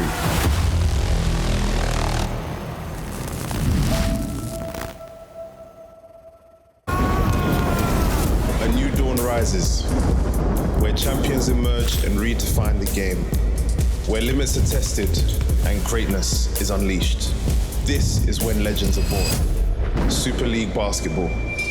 A new dawn is here.